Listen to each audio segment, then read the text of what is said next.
Monsieur Jamil. Right. Thank you very much, and it's a great pleasure to have you here. And wherever you are joining from, in any part of the world, let me say a very good morning, good afternoon, and good evening. I couldn't be more excited than to have this topic in this challenging time, which is the Africa e-learning and knowledge sharing platform on preparedness and response to the COVID-19 pandemic, where we are going to have this fantastic webinar on the impact of COVID-19 on women entrepreneurship, challenges and opportunities.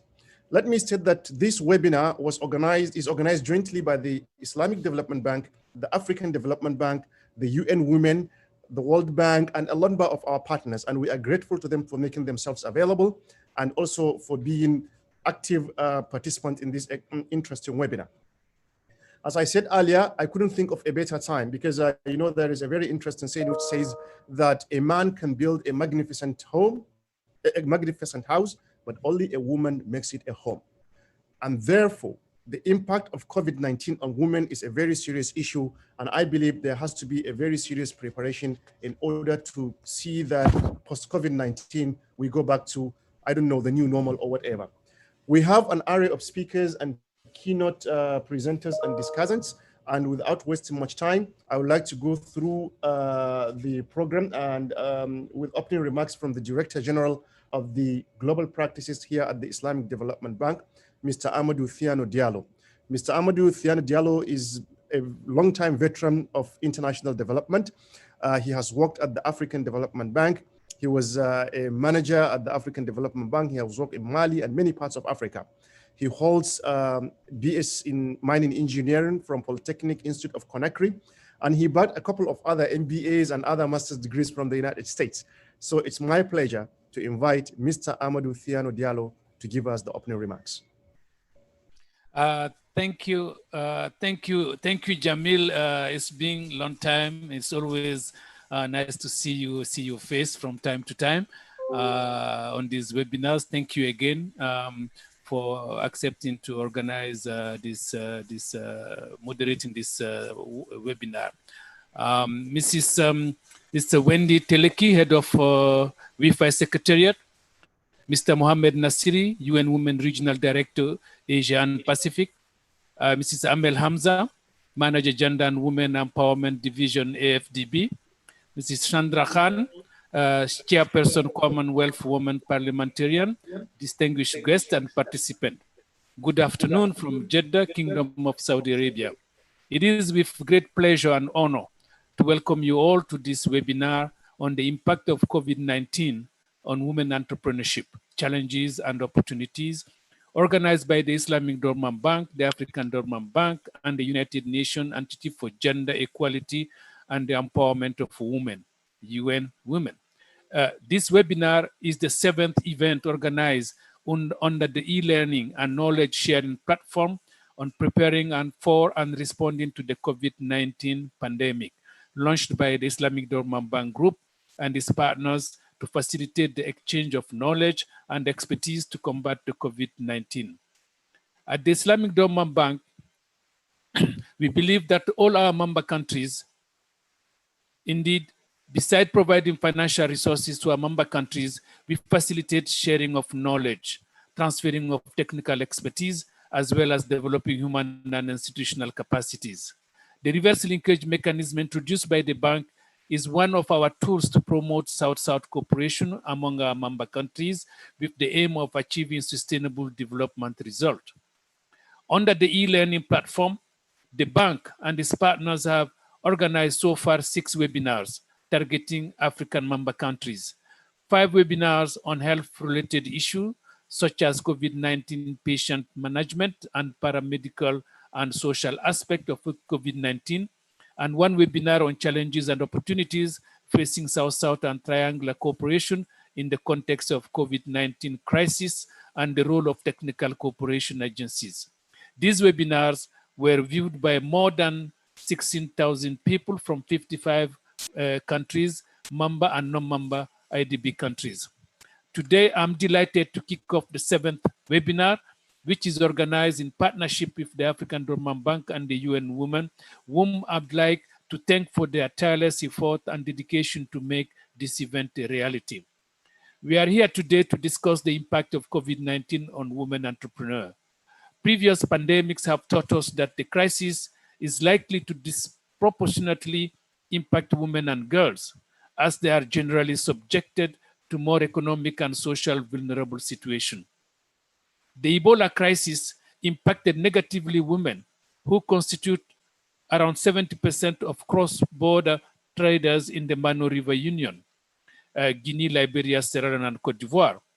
The crisis led to a loss of livelihood for 95% of women engaged in small business activities due to Ebola prevention measures, including movement and travel restriction, and the slowdown of economic activities. Their situation under the COVID-19 crisis is not exception. For women-led businesses, their vulnerabilities as both women and as small business owners are compounded. Women-led SMEs are more at risk, as they often have smaller businesses that operate in the service and trade sectors, typically in lower margin industry that are more susceptible to demand disruption than the average SMEs. Many women-led enterprises can be found in sectors that are directly hit by social distancing measures such as tourism, education, childcare, restaurant, and more traditional female professions such as beauty and hair salon. Women entrepreneurs also shoulder more of the care of the elderly and children at home. At the Islamic Development Bank, we pay special attention to women empowerment and entrepreneurship development in particular. This has been demonstrated in its 10-year strategy, 2015-2025, and the Women Empowerment Policy, which provides strategic direction to ensure that the bank's work is inclusive and responsive to the needs of both men and women in its member countries. The Women Empowerment Policy is centered around 4 pillars, including increasing women access to services and resources, mainstreaming women's need in banks projects, promoting women agency and participation, and fostering learning and capacity development. Within this policy, the bank gives specific attention to ensuring that women have access to productive and financial resources. Since the outbreak of the pandemic, the Islamic Development Bank Group spared no effort to support its member countries in their fight against the crisis. And again, it's demonstrated its commitment to the empowerment of women, especially through its response to COVID-19 through its strategic preparedness and response program. It focuses on strengthening health emergency response in member countries, as well as supporting small, medium enterprises, including those that are women-led, to mitigate the negative impact of COVID-19 on their businesses, and as well as build their resilience to withstand the COVID-19 period and beyond. Specifically, under the Restore track, the bank is planning to deliver medium-term action through financing for trade and supporting small and medium enterprises, including women-led enterprises, to sustain their activities in core strategic value chain and to ensure continuity of the supply. I believe that COVID-19 pandemic presents us with an opportunity to come together and think collectively about ideas and solutions to leverage the huge potentials of women and build the resilience of female entrepreneurs.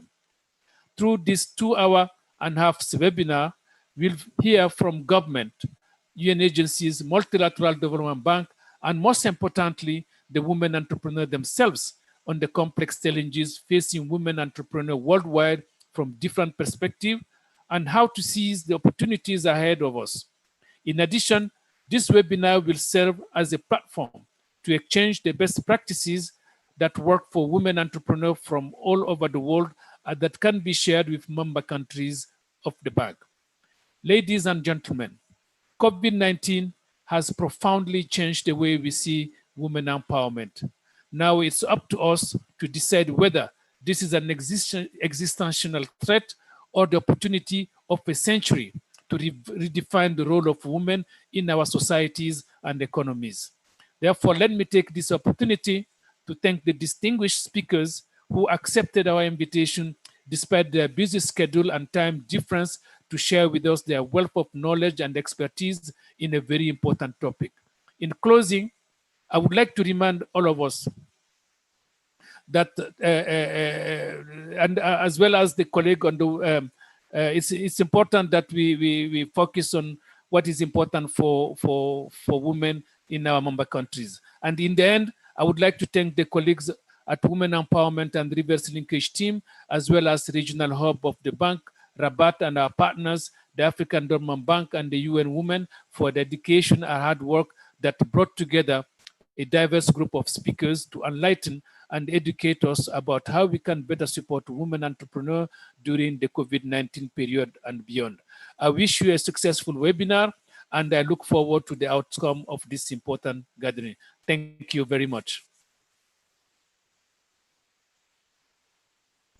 Thank you very much, Mr. Amadou Thiano Diallo. As always, on top of the game and very energetic. A lot of food for thought, South-South cooperation, care for the elderly, unlocking finances, increasing women access to finance, exchange of priorities. So these are really very important points that I'm sure will be useful as we go through the engagement with all our participants and colleagues who are in this webinar.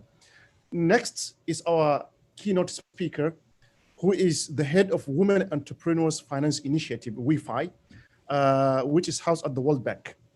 She is no one other than Ms. Teleki, who joined the WIFI in May 2019. Prior to that, Ms. Teleki worked at the International Finance Corporation, leading numerous activities and initiatives focused on small and medium enterprises, development in emerging markets around the world. This included several blended finance, investment, and advisory programs, including IFC's WIFI program and the Global SME Finance Initiative. Ms. Teleki has an MBA in finance from Watson School of Business and an MA in international economics from the Johns Hopkins School of Advanced International Studies. I couldn't have a better keynote speaker. Wendy, over to you. On mute, please. Thank you so much, Jamil, for that kind introduction, and thank you also to Mr. Diallo for your remarks and for the invitation to speak, and to the African Development Bank and UN Women as well. It's really a pleasure to be here to talk about this critical issue. We're all facing this massive multidimensional change around the world right now. And while we're fixated on the healthcare crisis that's happening, really, getting into the issues around the economic crisis, which will create, economic and social disruptions for a long time, is really essential, because that's where no one will be spared. We need to work to lift everybody up during this crisis. And Mr. Diallo's point about the compounding effects of this crisis on women entrepreneurs is really essential to what we're discussing here, because as women, as entrepreneurs, as small business owners, these are people who face crises on multiple fronts, and they're already, they've been working their way out of a very challenging situation to begin with, and the crisis has just made it that much more difficult. So I'm really delighted to be here to tell you what we've been seeing and what we're hearing about on the ground, both to explain some of the challenges, but also to talk about some of the green shoots, some of the positive things that we're seeing, and opportunities maybe to build back better, which I think is ultimately what we're all looking for and hoping for with this exercise. So let me first back up for those of you who don't know what WIFI is. WIFI is a partnership across 6 multilateral development banks and 14 governments that aims to support women entrepreneurs around the world in emerging markets to help build and grow their businesses. And of course, we work very closely with the Islamic Development Bank, who's been doing amazing work under WIFI in Yemen, as well as the African Development Bank, which is working across the continent on programs there. And we partner with UN Women and others as well. So it's great to have such a great range of partners here on the call. Our work takes us across about 50 countries so far, so we're really seeing how the crisis impacts women in many different situations as we go through this crisis. And there are different effects, and the timeline is different, but we see a lot of similarities. we at WeFi work across many dimensions. We work at market access, financial access, policy issues, early stage entrepreneurship. So we're really trying to help build the ecosystem for women.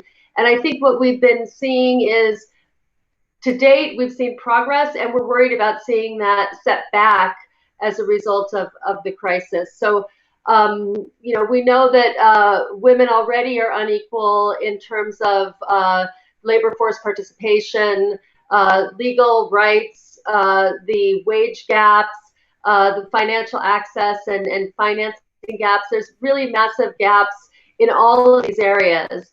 And as I've said, we're really, we have been heartened, and until the beginning of this year, we really felt as though we were building some momentum around improving and shrinking those gaps significantly. And what we want to make sure now is that we're preventing a falling back, and that we actually build back better. So, you know, when we look at things like the $1.5 trillion financing gap for women entrepreneurs, we know that if women and men had the same lifetime's earnings, we would add 172 trillion to the global economy.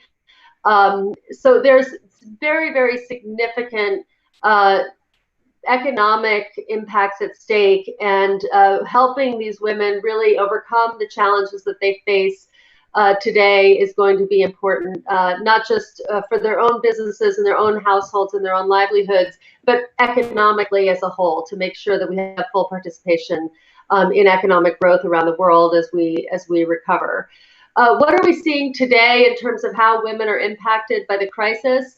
We are seeing that women are more seriously impacted in their personal lives. We see women doing about 6 hours of extra home care every day, twice the level of men around the world, which, of course, if you're a business owner, that's a major constraint on your time and your ability to build your business forward. We know that women entrepreneurs, as Mr. Diallo has rightly said, they work in lower margin businesses.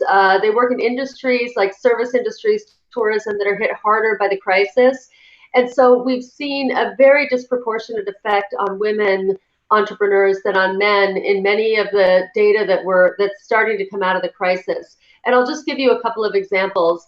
In Uganda, where there's been a study by Finmark, 61% of women-led small businesses have eliminated their sales under COVID. So income has stopped, and in only 22% of cases for men.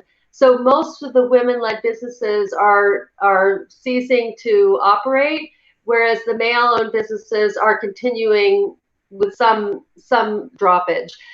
That's a very significant difference. That's in terms of temporary income. In terms of closing down businesses, we have a new Facebook study that shows that already, as this study has gone on over the past couple of months, 6% more women have had to permanently close down their businesses than men.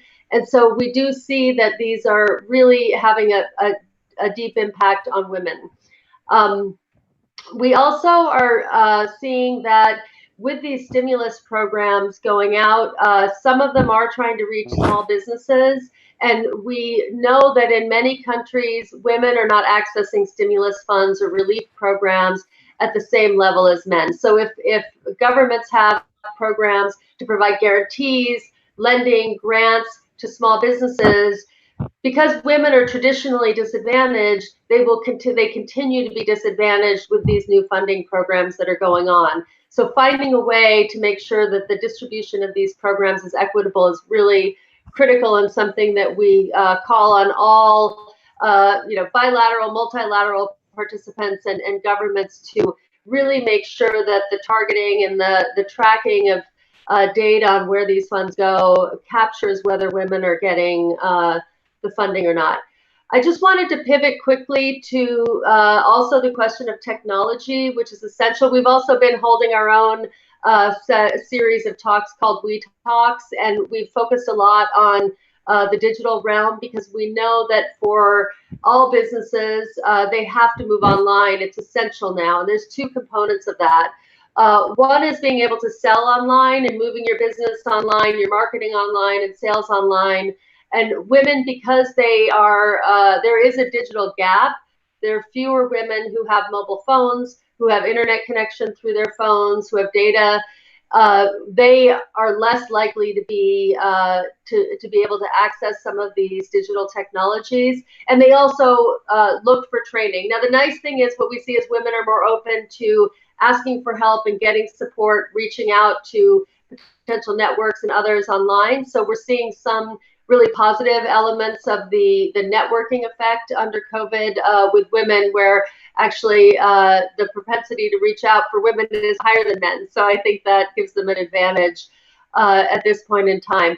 But we've seen many of our implementing partners pivot to doing their training online, to doing mentoring programs online, to doing webinars, of course, but really trying to get women to be commercially or digitally savvy. And I talked about both the challenges and the opportunities.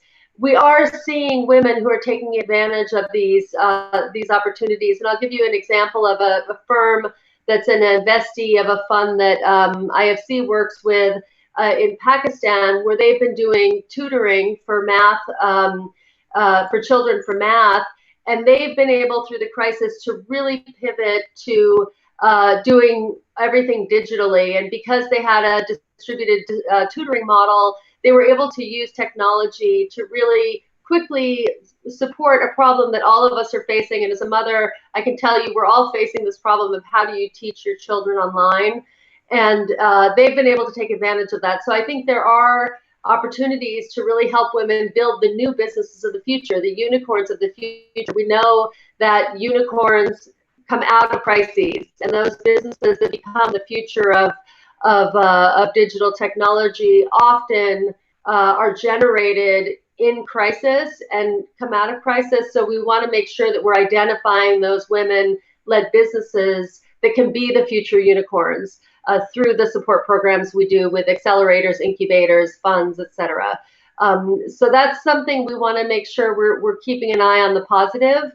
The other element of digital is banking and finance, and it's really essential to make sure that women are migrating, that financial institutions are accelerating their move to digital, and that as they do that, they're not perpetuating the practices that often were inadvertently exclusionary for women. So are they making sure that they're reaching out to women in a way that works for them, that has flexibility, that integrates both the business and the personal side of what they do? As we've learned from our work with banks around the world, women don't need new products and services, but they do need to be considered as a whole package. The whole, every aspect of their lives needs to be thought through when you work with a woman to try to get them financial services. Do they need insurance? Do they need loans? Are there equity solutions they could require? Is there financial literacy training they could use? So these things need to be taken together. And as we move into a digital world, financial institutions need to really be thinking about that and making it a practice to really think through the challenges that women particularly face and how to reach them.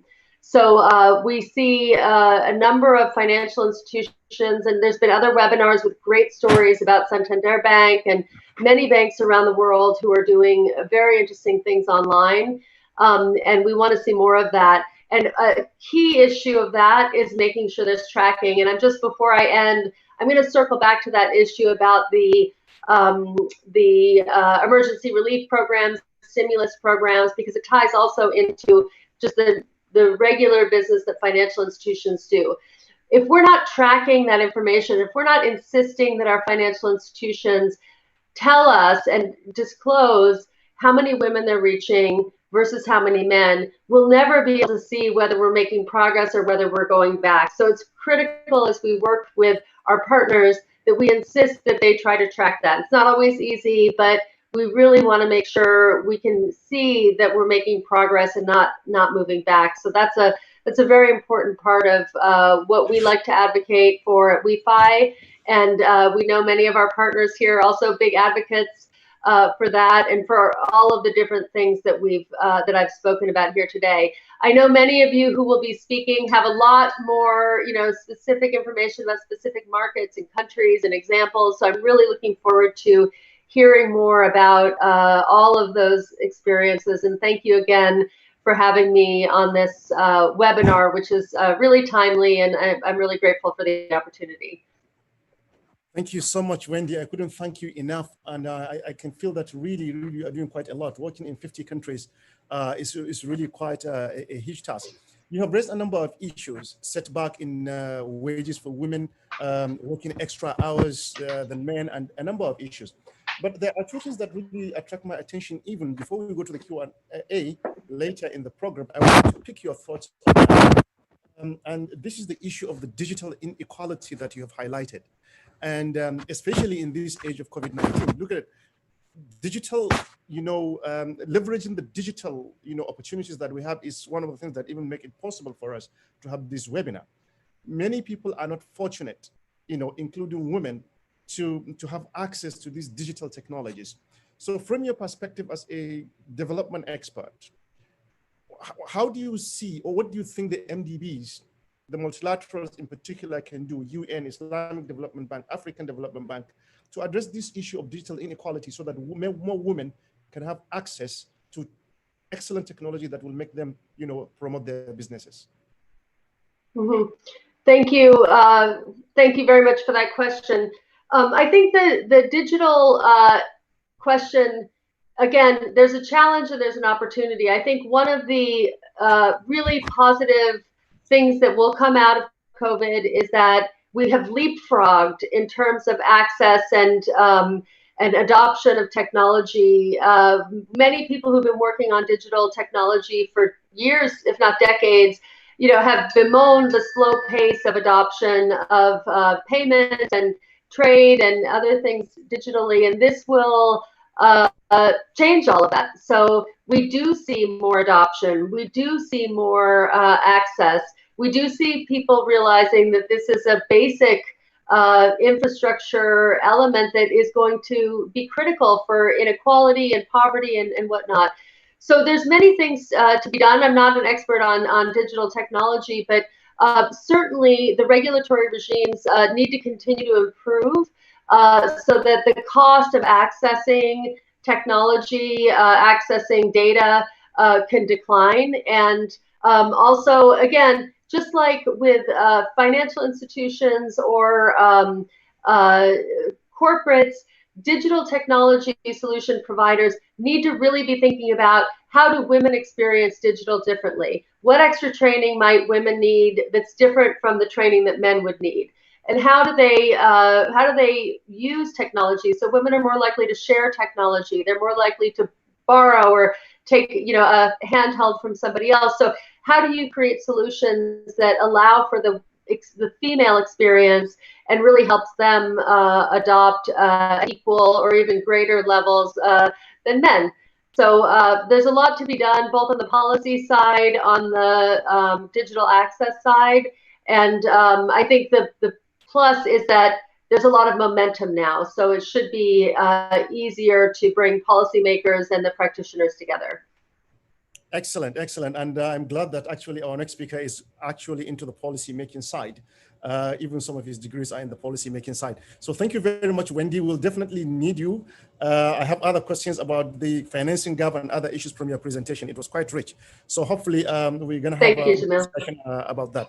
Now I will move into the next session of the webinar, which is the role of development actors in supporting women entrepreneurs.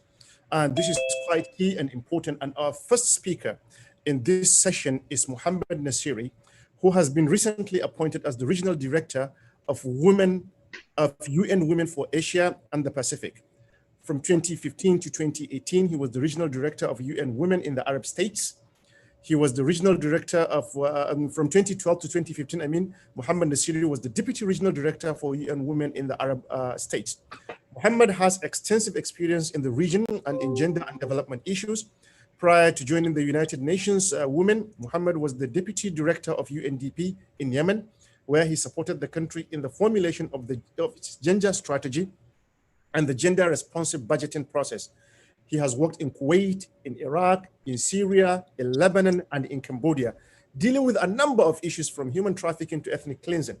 He is a national of Morocco. Mohammed has a master's degree in public administration and international development from the Harvard University, as well as a master's degree in social anthropology from the University of Oxford. He has also a master's in business administration from the Arab Academy for Science Technology in Alexandria, Egypt. Practical experience, theoretical degrees, fieldwork, and everything. Mohammed Nasiri, I'm eager to hear from you. Assalamu alaikum, and it's a gracious introduction. I think in other ways, you're trying to say that I'm a geek, which probably I'm trying to move away from that. It's a pleasure to be with all of you today. I really believe that both Wendy and Brother Amadou have said what I wanted to say, but in a more eloquent and more graceful way. Maybe I can zoom onto the issues in Asia, and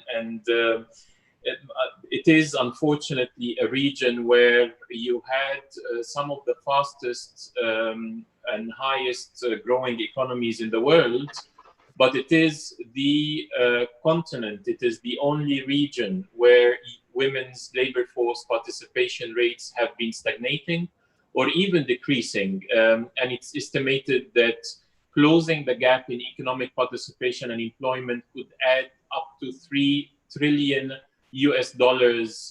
into the region. According to our sister agency, ILO, the labor organization, women spend on average around 4 times more than men in the region on unpaid care work, which involves tending to others, cooking, cleaning, fetching water and firewood, and other non-market essential daily tasks within households that goes under-remunerated or even unremunerated totally. In some countries in the region, women end up spending up to 11 times more than men in doing these tasks. This invisible work contributes to at least, as Wendy said, $10.8 trillion a year to the global economy. And it does encompass both reproductive and productive work on which humanity and economies depend. And yet it has remained heavily ignored. Women are woefully underrepresented among political, health, and economic decision makers worldwide, while 70% of the frontline health and social workers are women, which puts them at greater risk, and women, they shoulder the lion's share of unpaid health work, equating to around 2.3% of global GDP. They are nowhere in the policy making of the spaces that they occupy more than others. Before COVID, women and girls provided 12.5 billion hours of free care work every day globally.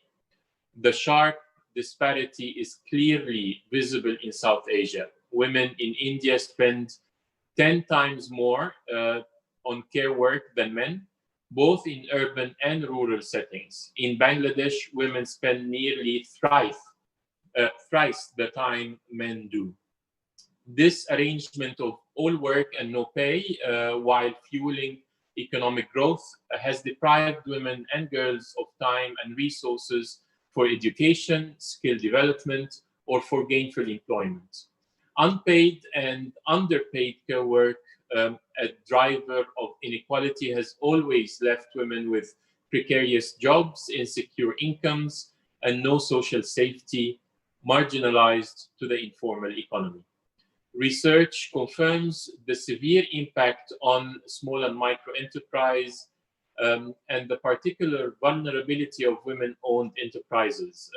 In UN Women's recent survey of female entrepreneurs in Asia, 90% said their businesses were negatively or very negatively impacted by COVID. The increased care burden also has a significant impact on small, women-owned businesses, with 50% of respondents reporting that they were spending less time on their business activities because caregiving responsibilities have increased. Lockdowns and school closures has increased the workload of childcare and elderly care on women and girls, with schools shut in 188 countries globally, 1.5 billion students and over 63 million primary teachers are confined to their homes, according to UNESCO. Due to societal gender-assigned roles, women and girls are likely to be spending more time caring for and providing educational support to their children. Older people are at greater risk of falling severely ill if infected by COVID. And in Asia, where elderly often live with their children, women shoulder the responsibility of caring for them. As jobs became scarce, given gender norms, women are also likely be the ones who have to opt to give up their paid job for unpaid care work at home. There is now a high risk of rolling back fragile yet meaningful gains made by women in informal labor force participation, limiting their ability to support themselves and families, especially for female-headed households. Rather than focus on what women need to do better to advance their careers, it is important that we all take responsibility for building labor markets and workplaces that allow all members of the society, men and women, to thrive, learn, and ultimately be as productive as they can be. In some cases, this means gender-specific actions and policies, such as maternity leave, but it also is about addressing the unconscious bias of the corporate sector. I've been pleased to see the rising awareness and concrete initiatives where women support and empower other women to grow their leadership ambitions. I'm very optimistic about the increased questioning of stereotypes and gender norms when it comes to boys and girls' choice of studies and careers. And the attention to the principle, if you can see it, you can be it. UN Women continues to focus on strengthening and promoting the business case of gender equality. And we do that by partnering with the private sector, such as under the EU-supported We Empower Asia program to get more companies on board to actively and concretely integrate gender equality into the way they employ, procure, market, and do business. I stop here, Muhammad, and I go back to you. Thank you.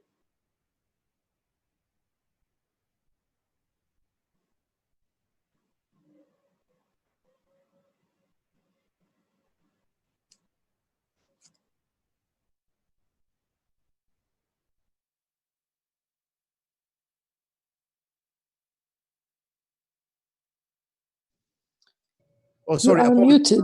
My line was unmuted. Sorry about that. I apologize.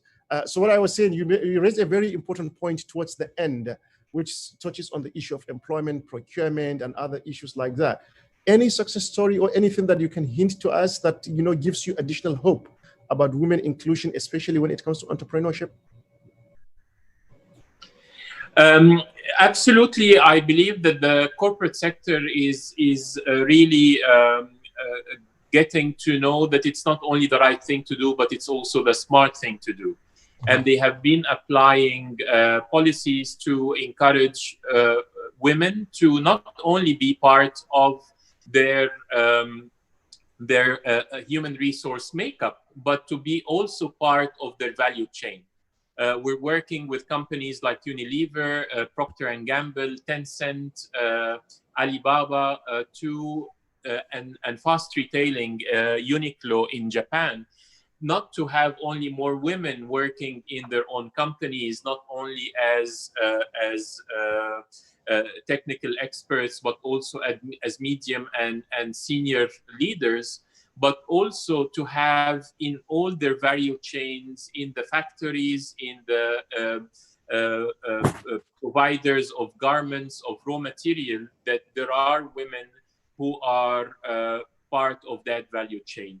In a different capacity, I'm co-chairing the gender task team under the SDG hub that is chaired by the Deputy Secretary General Amina Mohammed, and we have there as a member of that task team the International Chamber of Commerce, who have 33 million businesses in their Chamber of Commerce. They have made it conditional to renew or to add new members to the International Chamber of Commerce, that their companies sign and commit to the women empowerment principles. That is a deadline by 2023. So there are definitely signs of hope there. And the signs of hope, not because of the realization that it is the right thing to do only, but also because numbers speak for themselves. Back to you. Thank you so much, and I'm sure we would hear more from you. Hopefully, when we came to the session on Q&A, we have other questions, and I'm sure more issues will arise as we listen to our speakers. Now we go to the next speaker, who is the chairperson, Commonwealth Women Parliamentarians. Her name is Honorable Shandana Gulzar Khan. She is a qualified legal professional with extensive knowledge and experience in international trade and economic law advocacy. She is also an author, and she has written several articles on a number of issues, including the creation of Pakistan's first intellectual property strategic framework, the industrial policy vacuum, and has conducted many trainings and seminars on various aspects of international trade policy and development. Ms. Khan holds an LLM degree focused in corporate governance, economics of law and regulation, WTO and international economic laws from the University of Cambridge. Ms. Shandana, we are happy to have you. Thank you so much, and assalamu alaikum to everyone who's watching.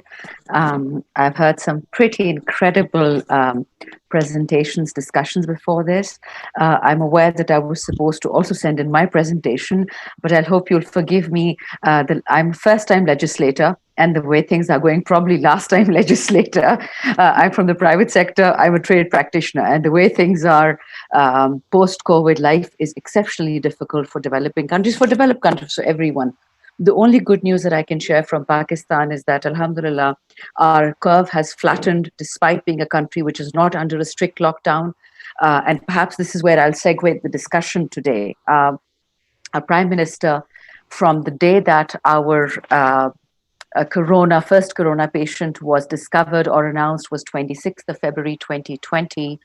And we decided from that day that we would not have a complete lockdown in the country, because we are a country that is already struggling economically and on many other fronts. We are just recovering from a terrible 15-year war on terror. So we needed to ensure that people do not slide back into abject poverty, women being a key component of that. So I will today, because I've heard so much already, three of my exceptionally talented colleagues in this webinar have commented on the problems globally facing women, the kind of money that is off the table. And it was interesting to note that according to the Shiri Blair Foundation, we lose $5 trillion each year by not having enough women in the workforce. According to the World Economic Forum and a survey carried out by the World Bank, we are losing out from the table nearly $17 trillion per year due to the gender pay gap, and 9 trillions of that comes from this part of the world, which is Southeast Asia. Now, what happened to Pakistan in the wake of COVID-19, in particular women entrepreneurs, since that is the topic we're talking about? I'm happy to report I have more positive stories rather than the problems, but the problems are shared globally. I'll just focus on a couple of segments. I come from the most underdeveloped part of the country. I'm from the north of Pakistan, the border of Afghanistan and Iran, parts of China as well. And given that we have porous borders, we have a lot of IDPs, a lot of refugees. And so the problem gets compounded for women, and then in particular women entrepreneurs. When you're a country either recovering from war or you're a country that has women that are impacted by war, you have a double dilemma. One, you're coming from a conservative area that is recovering from the impact of war. Secondly, you're an area which is poverty-stricken. And if you're conservative plus poverty-stricken, is there a women's solution? And unfortunately, it hasn't seemed to be found yet. And I'll give you an example. We have a project that works in the northern part of the country, and we have state-of-the-art facilities for integrating women into the digital economy. We don't yet have full financial inclusivity for women entrepreneurs, let alone those from war-stricken areas. And I must emphasize at this point that in Pakistan, we have a very clear bifurcation between the classes of women entrepreneurs. You have those women entrepreneurs who are at the bottommost rung, who are struggling economically to make ends meet. Then there are the lower middle income and upper middle income entrepreneurs who generally tend to have an education, and they do manage to somehow enter the economic stream. They have cultural barriers.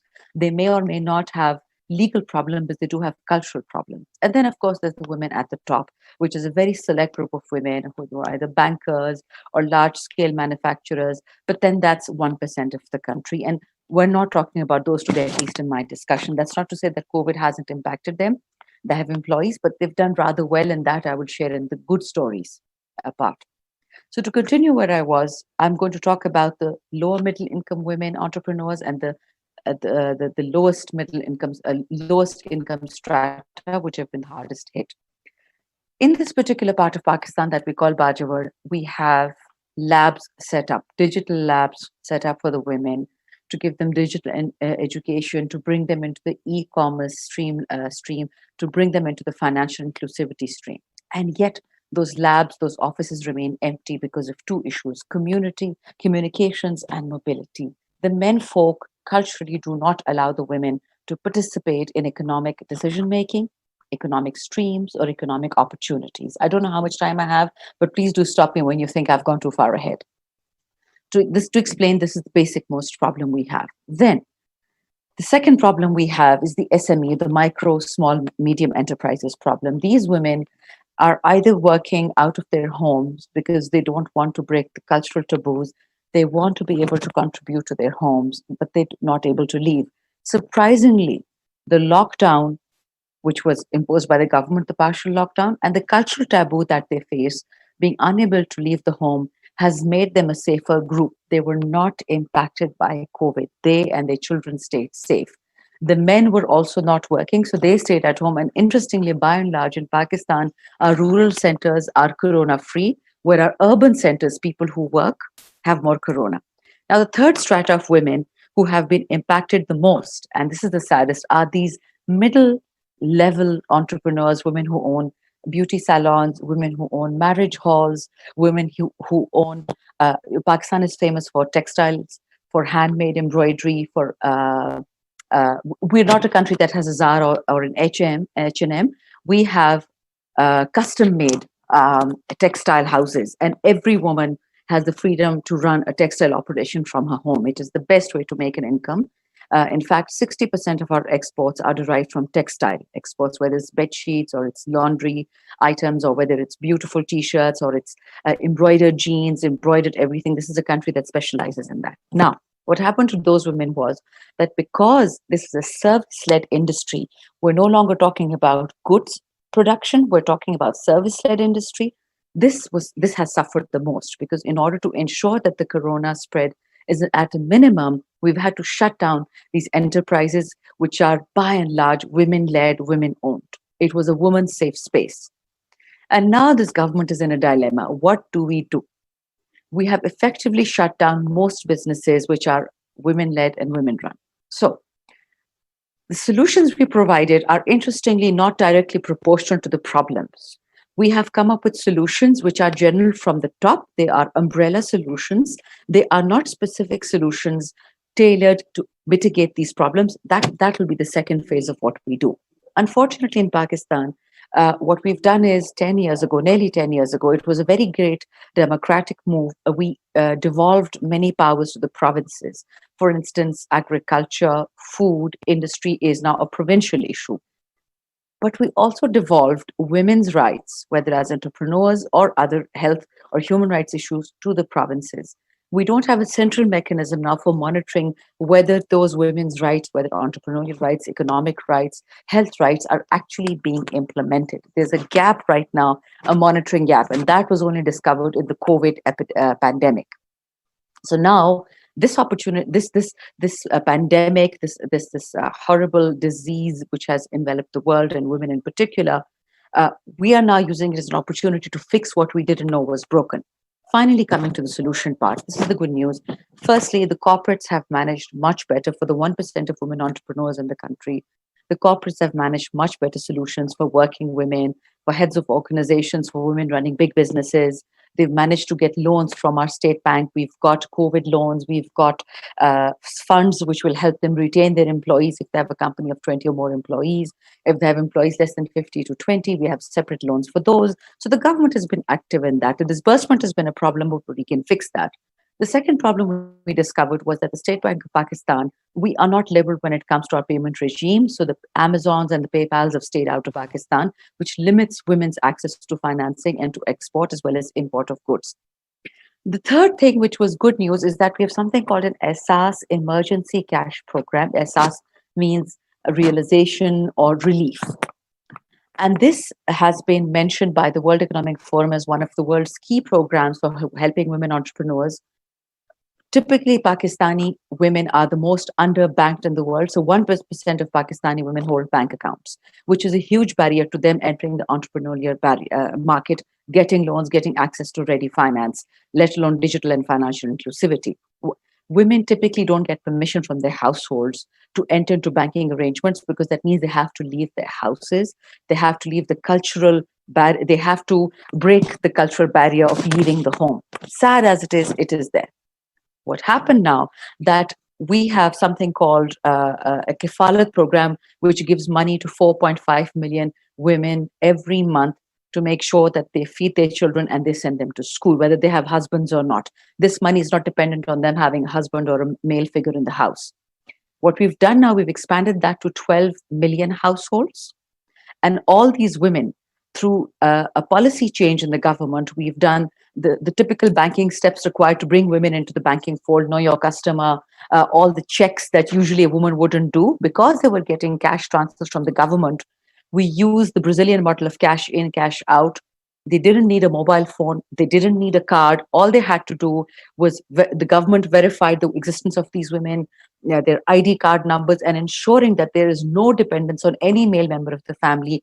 They got their cash transfers from the government as an emergency cash transfer. And now they're automatically able to open a bank account simply based on their ID card.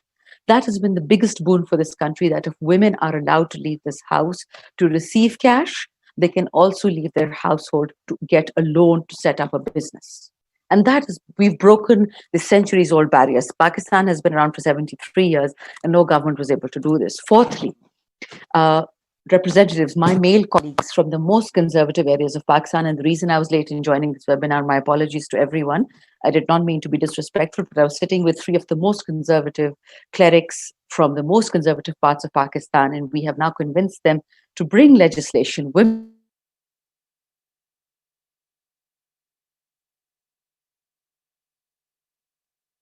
realize that women are not enough to support families. We bring this legislation.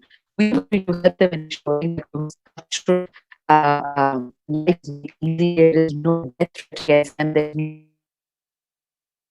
no to damage to their reputations, and we will help them as the government of Pakistan. These three particular members of parliament, the men, are from the opposition, from the religious parties, but they've agreed today to help us do this. And again, the biggest barrier we've broken through in the 73 years of our history, we were not able to do this.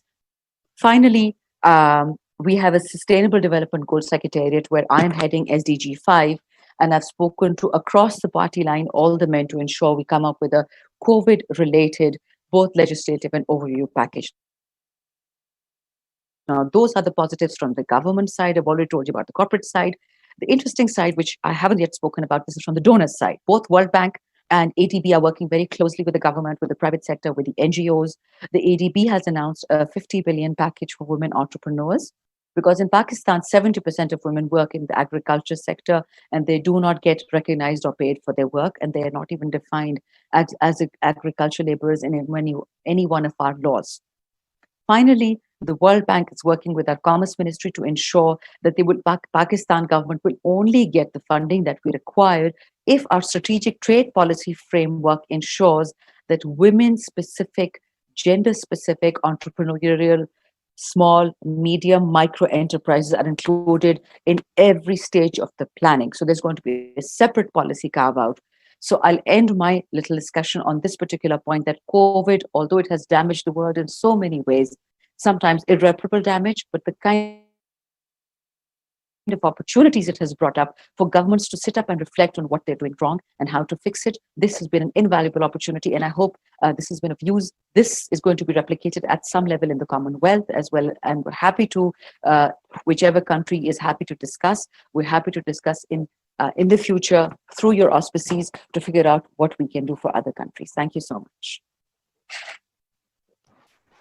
Very much, Ms. Chandana. This is really, really thought-provoking. Quite a number of points. First of all, congratulations to Pakistan for flattening the curve. It's really great to hear that kind of beautiful story. I have a number of questions, and I have you will be with us till the end. But before that, the question that I would like to ask is, you are the chair of the Commonwealth parliamentarians, so what sort of initiatives are you working on to see that women entrepreneurs are supported, especially during the COVID-19 challenge?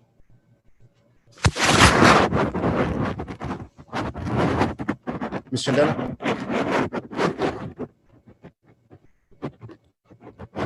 Hello. Can you hear me? Is my voice clear?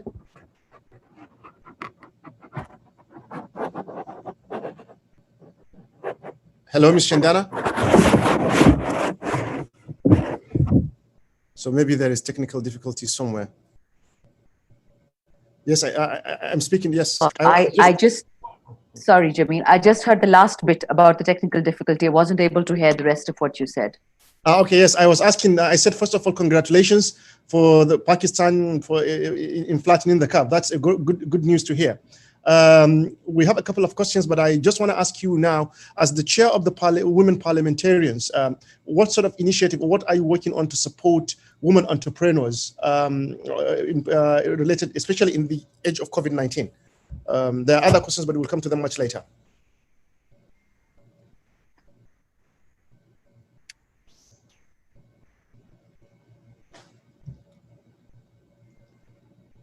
Still?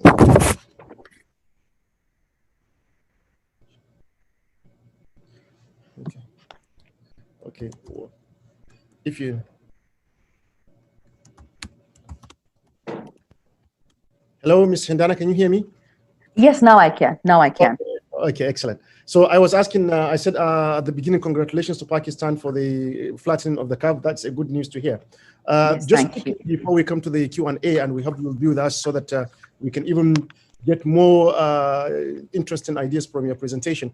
As the chair of the Commonwealth parliamentarians, women parliamentarians, is there any initiative or what are you doing in this period as well to see that women entrepreneurs are supported? Thank you, Jameel. At the Commonwealth level, we are meeting next month with the entire caucus. We were not able to meet earlier, but we have a 3-year policy for the entire Commonwealth in which entrepreneurship is one of the cornerstones of the entire Commonwealth women parliamentarians. We are going to work on 3 policies, but we have a number of gender policies, so not everything is related to entrepreneurship.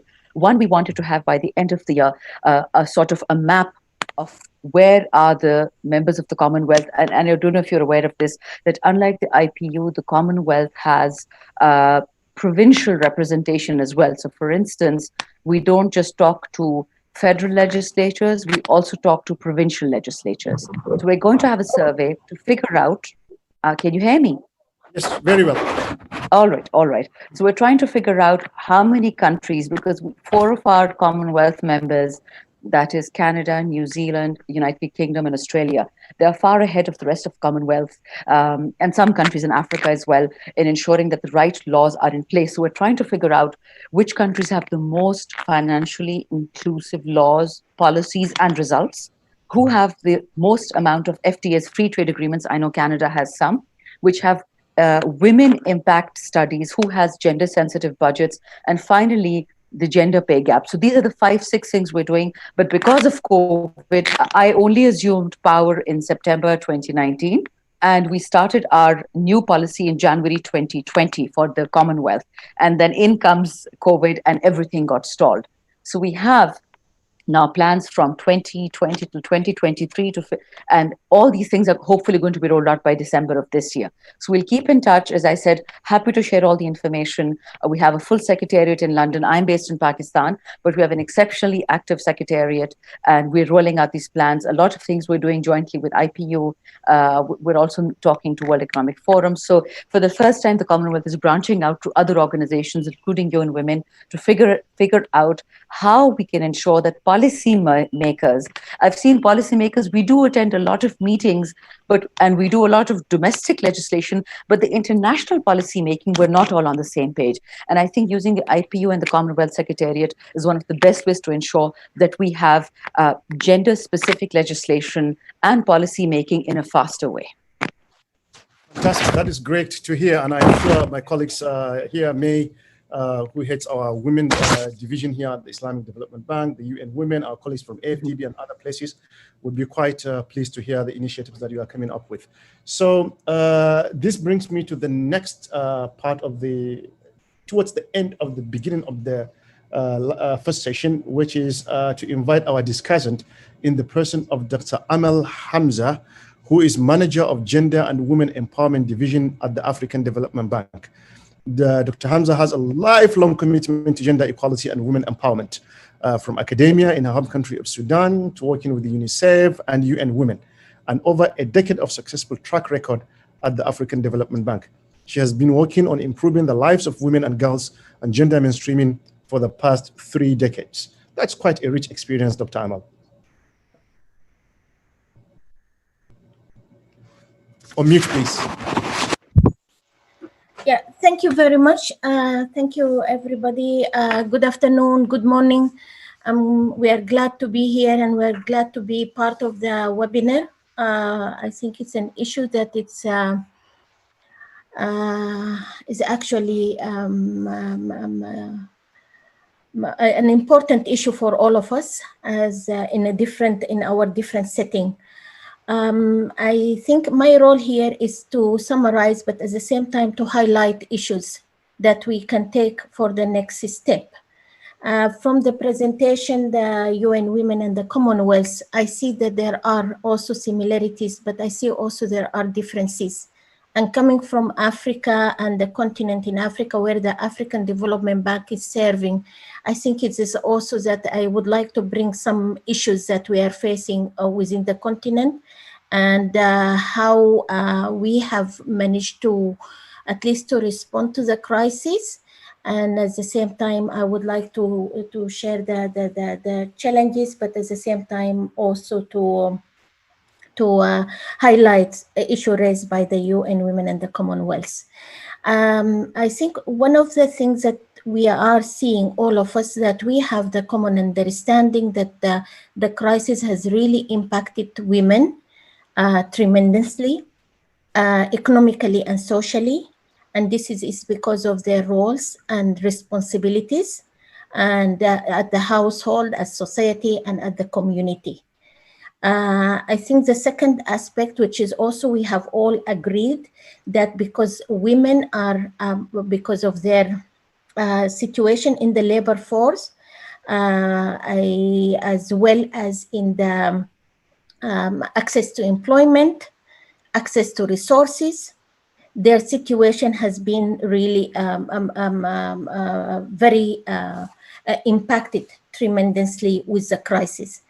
As a notice speaker in the beginning said, I think for us in Africa, we have experienced Ebola.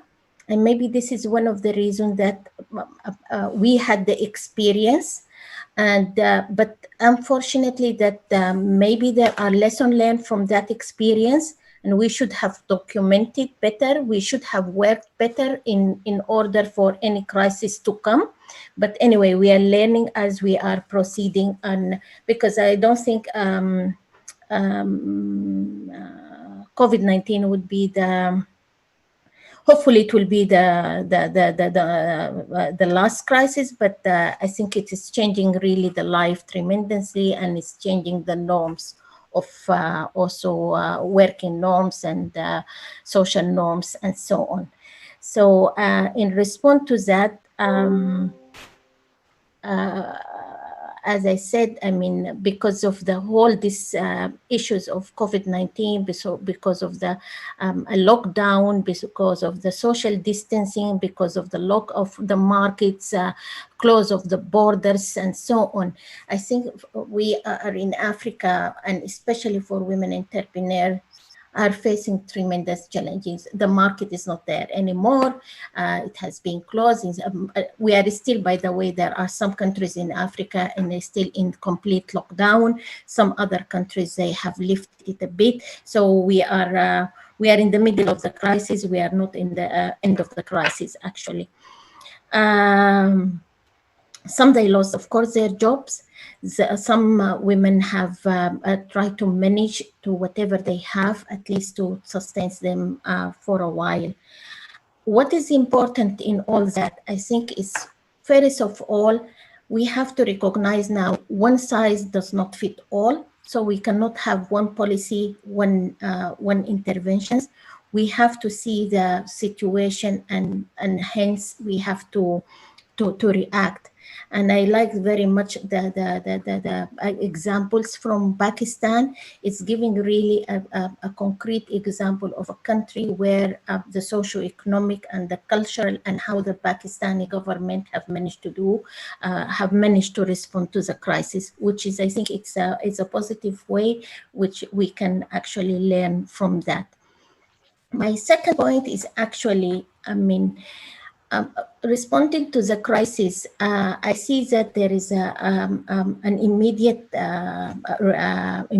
action and a short-term action and a long-term action. As a webinar and as a slogan, we were saying that there are 3 R's: response, restore, and restart. So where are we? And in different countries, I think within Africa, we are at the different stage. Some we are at the response side, the immediate the immediate action. People are in lockdown. There is a need to address that. There is also other countries which are in the short term. They are lifted, but partially lifted. But there is a loss of jobs, loss of opportunities, and loss of the access to the market. And then there is a long term. What are we going to do after the crisis? There is a new norms that we have to take into account. For us, I think, and it's from the 2 presentations that we can see that there are different measures have been taken. And I think for us also in the African Development Bank, this is what we have been doing within the 54 countries that we are working with the starting of COVID, like the World Bank and the Asian Development Bank. The African Development Bank approved 10 billion COVID-19 response facility. And the intention was to support governments for policy-based operation and for lending. Why policy-based operations? We see that all the countries have had actually developed a deficit in terms of their because of the COVID. Social protection programs has suffered. Social safety net programs as well has suffered. And all of us, we know that from these 2 programs, a huge number of beneficiaries are women. So what we decided that I think with our regional member countries, that the support will be given to the policy-based operations, whereby we will also inject funding into social protections program and social safety net programs. These 2 programs, mainly it will be for, of course, all the beneficiaries that are assigned under these programs, but it will be also more to the vulnerable groups, and mainly women and children and girls. But what we realize in the process that actually women are not only vulnerable group, women are an economic actor and actually also driver of change. And this is what it made us quickly change our interventions. That yes, we address social protection, yes, we want to address the social safety net, but as well we want to support we want to support SMEs, and we want to protect jobs. And this is what it has been our approach so far. Later on, I think I will give example of our some example in the continent. But also we have realized that, I mean, we cannot just depend on the public sector, because this is a crisis where it requires the public sector and the private sector involvement. Private sector, all these financial institutions, private sectors, companies, and so on. What would be their roles in actually protecting the interests of the women, of men, of companies, of jobs, because otherwise we will be in a stagnated kind of economy. We have to move fast from the short-term needs to the long-term needs and the restoration of the economy and restarting of the economy. So we are working both the public and the private sectors. As I said, we're working on 54 countries. We have provided support to, I think by now, maybe we did about, I am not quite sure of the number, but we did maybe about 34 policy-based operations. And this is as an individual country level, but as well as regional projects, whereby also we try to include the all border trades and how we will reinforce, or how we will restore the trade between countries and so on. We don't work alone, and I think this is the two speakers, they have also emphasized we work with partners. Our partners are the regional member countries, governments, but our partners as well as the African Union, our partners as well as the economic regional commissions, the RECs. So we work closely together to support and also for the future. I think what is important as well in this crisis, where we have felt that there is a need for information sharing, and this is what we have been doing with different with the partners, in collaboration with different partners.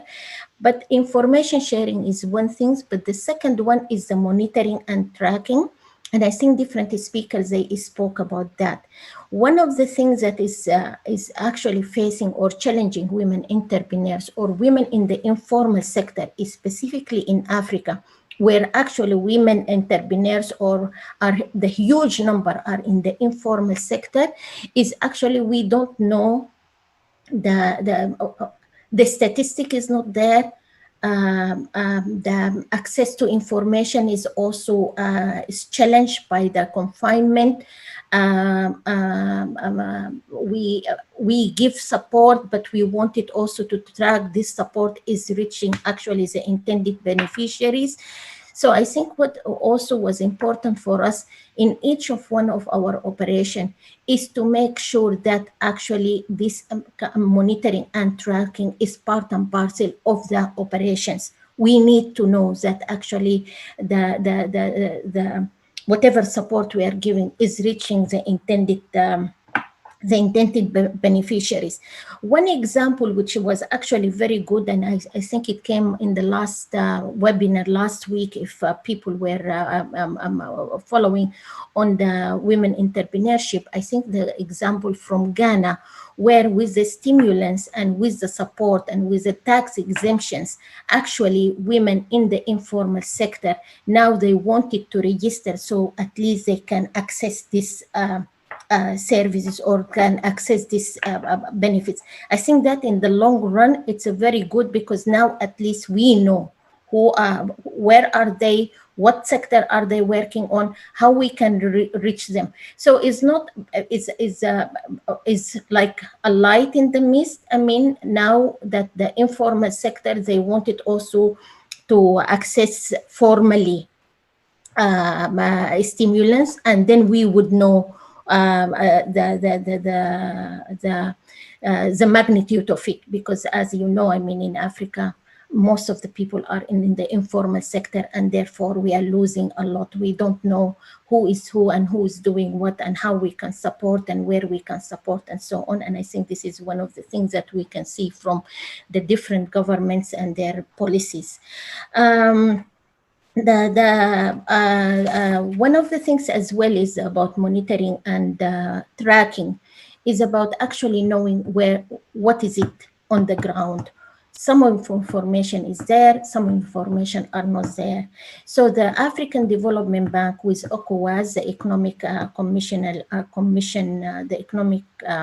the Regional Economic Commission for West Africa, and with SADC, the Regional Commission for Southern Africa, they are conducting studies on the differential impact of gender on women entrepreneurs. And this is about 10 countries, and I think the result will come out soon. In addition to that, what we did with the UN Women and which impact her, that also we have interviewed about 1,300 women entrepreneurs to get the exact information which help us in the policy dialogue with our regional member country. Finally, the example which I would like to give, I think is from Tunisia, and it's also a policy-based operation. It's about 180 million euro to support program for COVID-19 through social inclusion and employment, which is very good, because some of our countries, they have realized that actually we don't just want a social protection or safety net, but we wanted the long-term interventions. And this specific project, actually, it has 3 components, which is very important. One component is the immediate response, which is actually geared towards benefiting the vulnerable group, which 70% are women, and this is as defined by the government of Tunisia, and medical insurance for divorced women, widow, and single mothers. That's the immediate action that is in this program. The short-term one is actually to provide a guarantee support to women that at least they can access or they can revisit their loans, which is, I think, with the COVID, that everything is stalled, and therefore the business is not working as usual. The third one is about women economic empowerment and access to finance, which will benefit 350,000 SMEs, of which 70% are women. So these are all things that the African Development Bank with other partners, we are trying is different approaches, is different strategies. But I think as we are moving, we are learning, and we are trying to adjust as we are learning. I think I will leave the other part for the private sector when Basil comes for the conclusion, because these are specific initiatives that the bank is doing for involving the private sector in the normal circumstances, but now how we are also changing within the COVID-19. And I'll stop here. Thank you so much, Dr. Amel. A lot of food for thought there. And let me also thank all our participants for their patience and staying with us as we go over the hour mark on this webinar. Just before I go into the next session, and by the way, we have a video to play before the session, you mentioned something in your presentation, which I think is quite critical, the issue of mentoring, and tracking, monitoring and tracking. So you've been working in this field for quite a long time. What do you think needs to be done to ensure that the funds being provided, the training, the capacity building are monitored and tracked so that the desired result is achieved? Yes, I think it's a very difficult thing. First of all, I think all of us, we admit, but at the same time, we tried our best. For example, for us, the monitoring and tracking. I mean, for all the projects that we are having a categorization system whereby we categorize project, and according to the project, we do an action plan, and within the action plan, we track. But never, this is in the normal circumstances. But in COVID-19, I think what we need to do is we have to organize ourselves together, because as I said, we are working with partner, with the African Union and with the Commissioner Hub, of how can we create a common kind of a system for monitoring and tracking. The other things which we did, I think, with all the operations that we have approved so far, is because, as I said, it's a policy-based operations. So monitoring and tracking, it would be one of the triggers for lending and for disbursement and so on. So I think all the countries have also realized this is an important part. So we work closely with the countries. We have our statistic department. We have our monitoring officers who are working also with the country to collect all the data and to produce the data. It's a work, maybe we will need as we go. We need to advance on this and to work together with other partners so we can have a solid system for tracking and monitoring. Thank you so much, Dr. Amal. And with this, we are actually approaching almost half of the program, or even more than half of the program. Before we go into the next session, we have a video about brave women whose stories we have been hearing from since the beginning of this webinar. So let us see this video. Muhammad, please, can you play the video?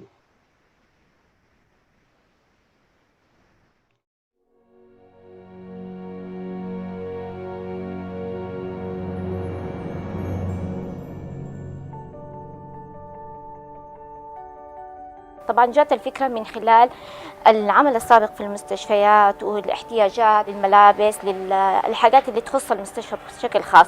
تخصصنا الأساسي هو في الملابس الطبية الخاصة بالمستشفيات.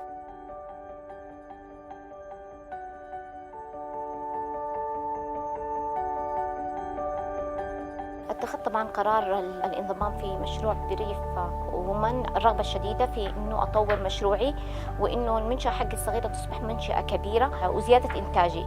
فالسوق يحتاج الكم الهائل من المعامل، وخاصة انه نادرا ما تحصلوا المعامل المتخصصة في المجال الطبي.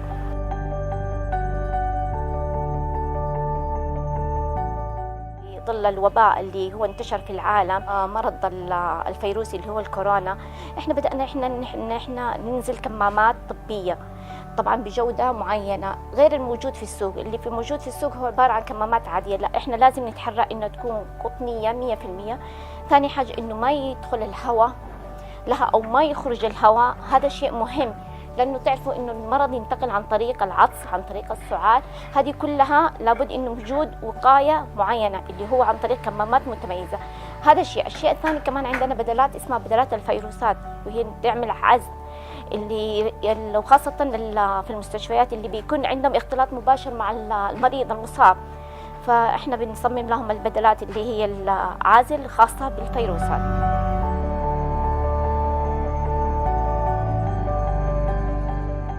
طبعا أفضل لحظة عندي في مشروع بريف ومن هو لحظة وصول الأصول. الفرحة الكبيرة لما أنا أشوف إنه حلمي تحقق، نشوف الأصول وصلت، نحاول إن نعرف إن إحنا خلاص بدأنا دحين طريق جديد وعمل جديد وإنتاج أكثر. طبعا هذا كله يضيف لعملي أشياء كثيرة، إنه أنا بطور مشروعي الصغير كبر، بشوف إنه مشروعي بدأ يكبر قدام عيني.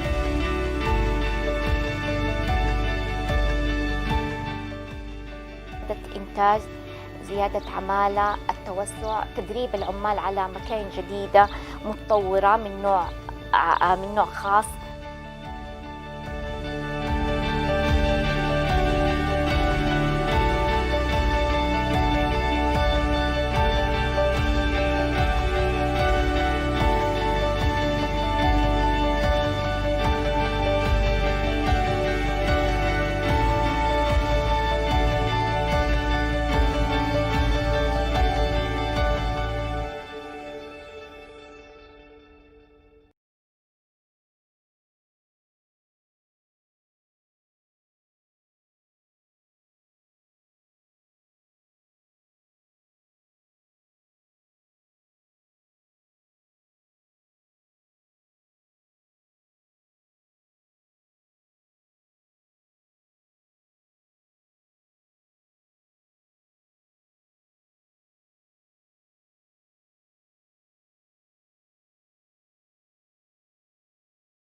Jamil, you can just talk.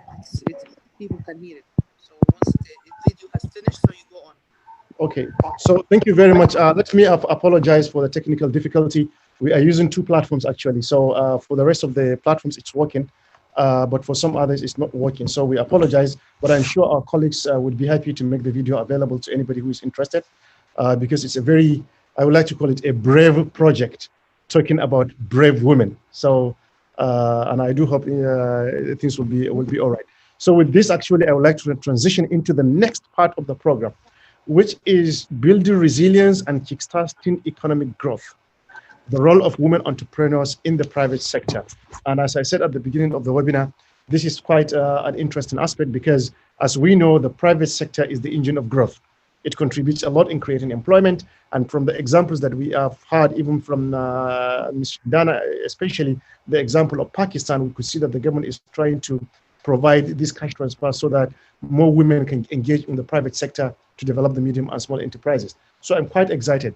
And I could see from the next speaker, I like the name, she's the chief convener of Womenomics Africa. Rahima is a seasoned business strategist and social impact entrepreneur.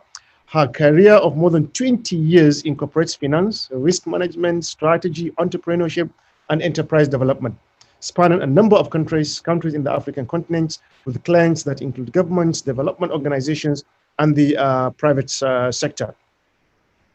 She is also co-founder of Oya, a boutique advisory firm that works directly with growth-oriented women-owned and managed businesses to scale up and do businesses in the African continent.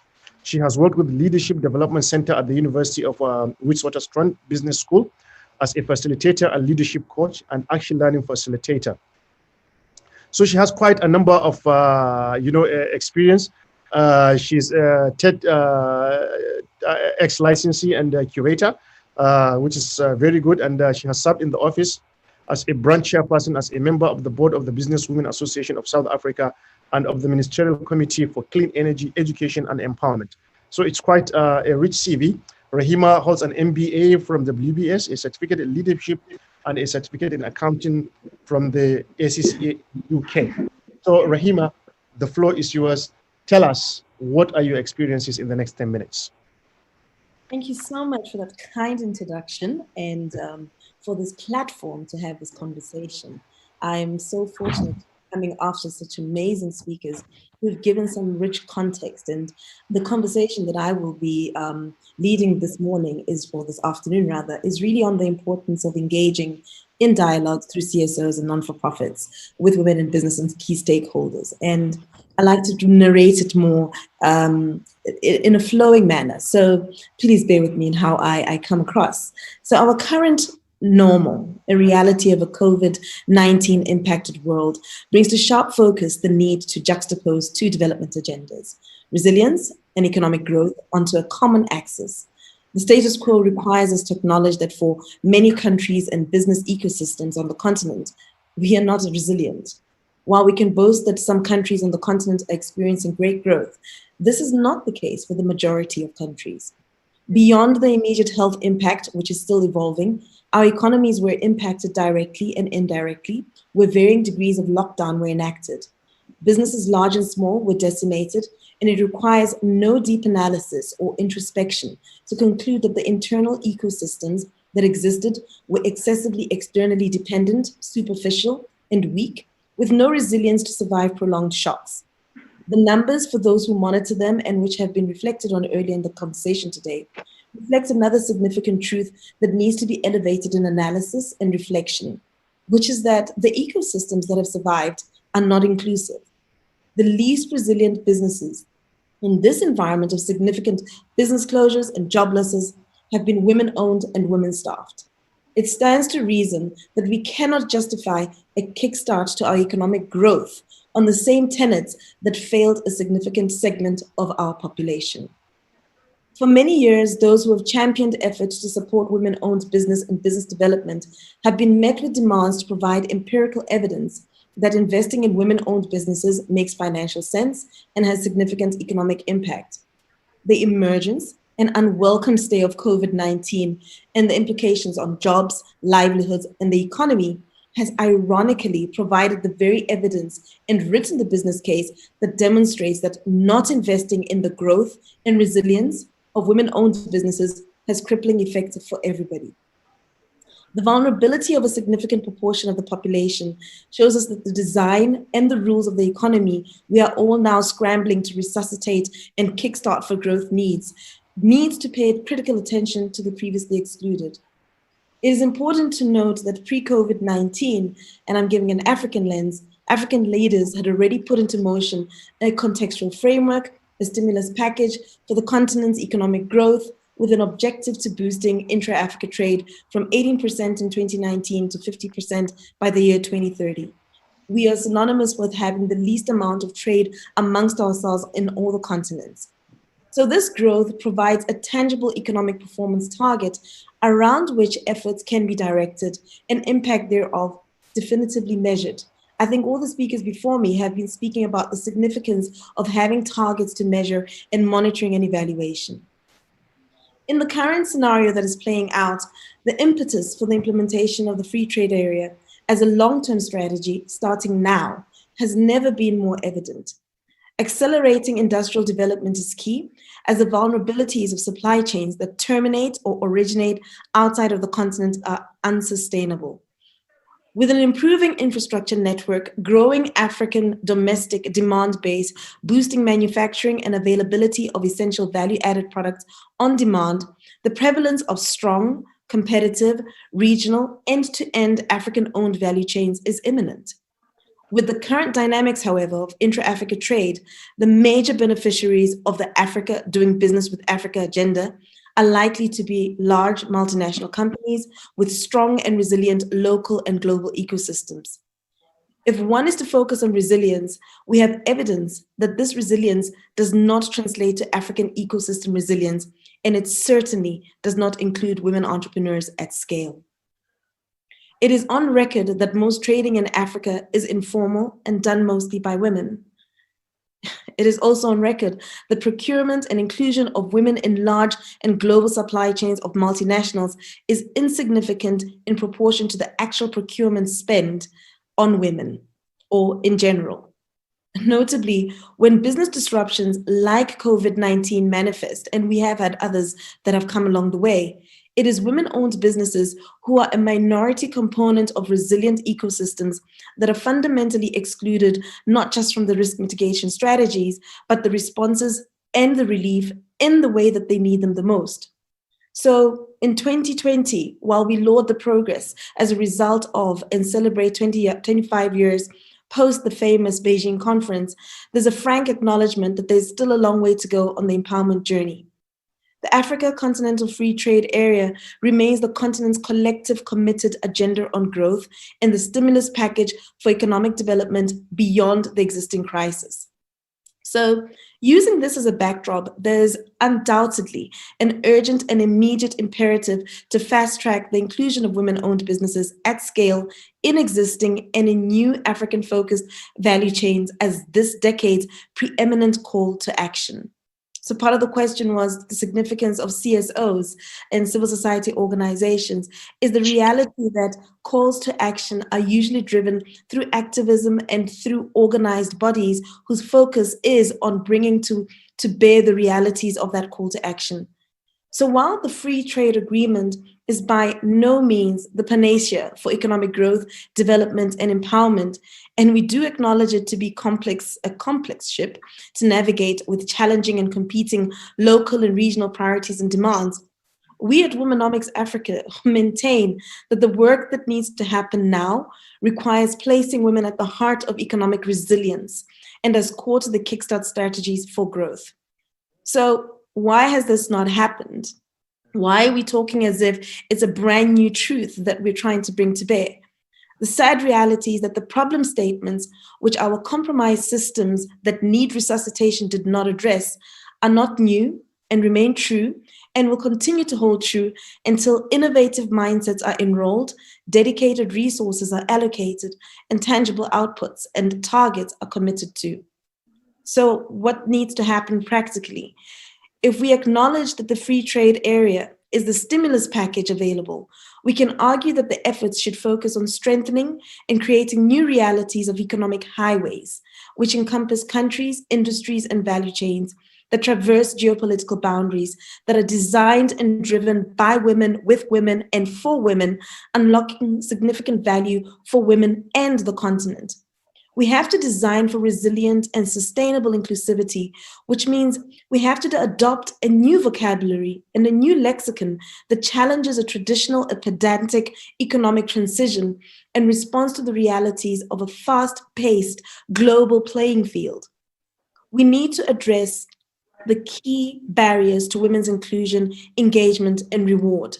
So there are a number of studies which support the focus or pain point areas and priorities, and including some of the studies we've done in our own area in the last 18 months with approximately 800 entrepreneurs from the continent. We acknowledge that, and I think the previous speaker before me acknowledged a macro level conversation, a clear vision of success and commitment to facilitate the enabling environment for engagement. This should be committed to and reported on at an AU level and an AFCTA implementation level. So whilst we talk of beautiful figures of increasing GDP by a certain amount or increasing GDP by 2.5 trillion by a certain number of years, our vision of success needs to include what that translates to with, through, and by women. So practically, with envisaged trade growth in intra-Africa trade, we need to be in a position to articulate and measure the proportion of which will reach the pockets of African women. This crisis is demonstrating to us that we're beyond the numbers game of how many women do we involve in activities, and we need to start understanding how much money ends up in the hands of African women, not leaving them vulnerable. And where that vulnerability lies is where we need to start driving what evidence that we can show that change is happening.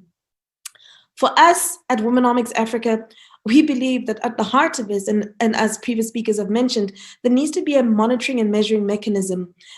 We believe that we need a Womenomics Africa index. We need an index that all parties sign to that demonstrates the commitment to put real numbers, tangible results behind this great intention of empowering women. There's also a reality that women are not a homogeneous group, and therefore there are varying needs and requirements and agendas. And we believe that the free trade agreement becomes the current in generations clarion call to effect change by ensuring economic empowerment is translated in tangible, measurable, and attainable figures.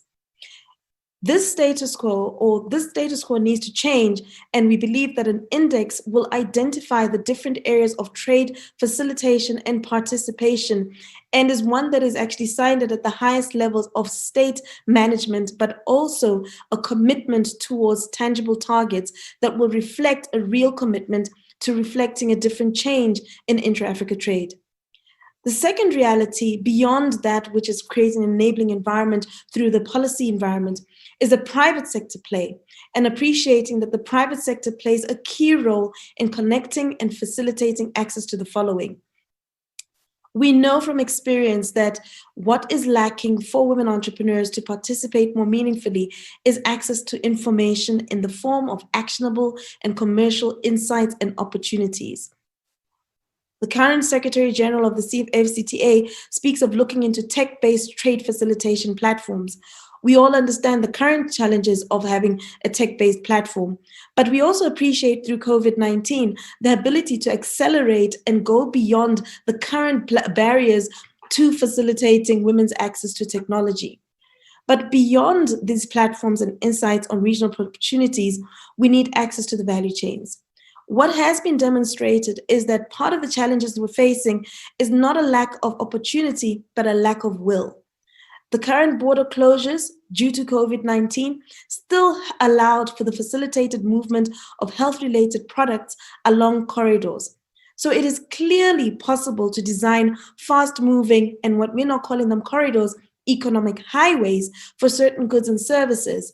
There needs to be a focus on driving these economic highways to focus on where women are currently trading, or to create fast lanes to reduce the impediments of women's participation, enabling their access to market. A second element is that of capacity and skills, which has been referred to before. Appreciating that the AFCTA is a stimulus package for the entrepreneur and presents an opportunity for women-owned businesses to scale up operations.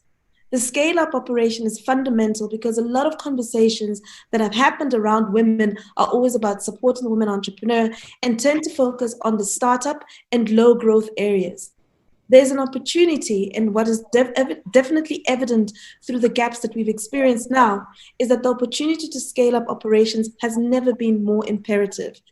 And this scaling up needs to be supporting women's growth outside of their countries of origin in critical and high growth value chains, such as agribusiness, oil and gas, tourism and infrastructure, to name a few, and not excluding tech, and to fast track organic value chain integrations, mergers, and acquisitions to grow African origin multinational businesses to participate in opportunities and meet continental demands.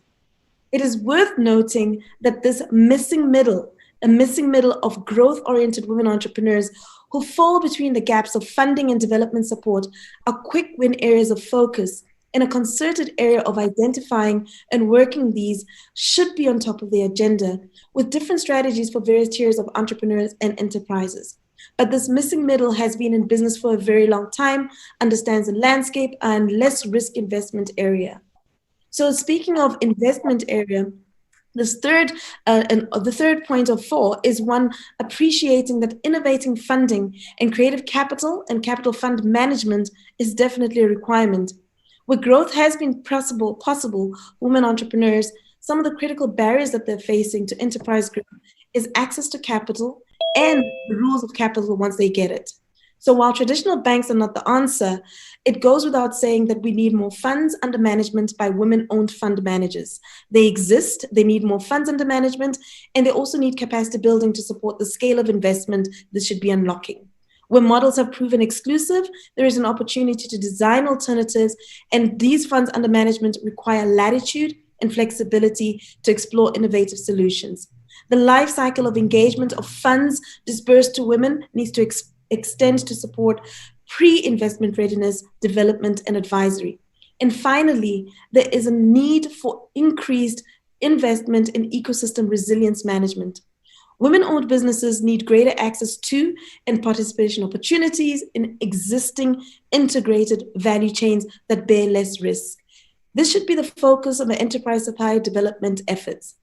Done effectively, it shouldn't create a burden or stress, but rather through flow to expedite codependent and independent efficient value chains. Where this is focused beyond local protectionist agendas and truly maps into the African continental free trade area vision, this will be a catalyst for economic growth.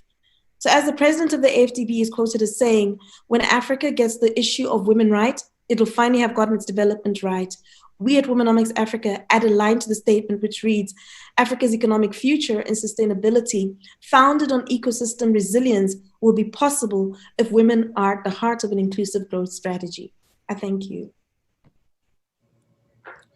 Thank you very much, Rahima. Such a rich presentation. And by the way, it's quite unique that it contains also a lot of policy recommendations, which I find quite fascinating. In fact, I want to ask you, because this issue of economic highways, I find it quite revealing in the sense that the COVID-19 crisis has moved beyond a health crisis into an economic crisis. And as you stated in the discussion, health services are allowed to move on around the borders, right, but businesses are suffering and it's making an impact on women. Can you shed more light on that and see how the government actually really can take this on board? I think when we look at the free trade area, what it's meant to do, it's meant to facilitate, or in our way, it's also meant to highlight that there are certain zones of excellence that we have on the continent. And at the heart of facilitating the free trade or making sure that the free trade is successful, these economic centers of excellence need to be invested in even more. And you're talking about health. I could use a simple one that is the beauty industry, the access to things like shea butter, and and what that access to. So if you invest in particular economic highways, what you're facilitating is not just a particular entrepreneur, but you're facilitating not just the industry, but the whole ecosystem and value chain that supports that. That is not going to be about one country. That is also going to be looking at how multiple countries can benefit just by focusing on one economic line. Now, we are saying and we are arguing these economic lines need to be looking at where women are participating and how women can participate stronger. And importantly, not just in terms of numbers, because we love the studies that keep saying there's so many women and there's $1 trillion, money, the agribusiness is going to grow by $1 trillion. And they'll say 85% of the agribusiness industry is supported by women.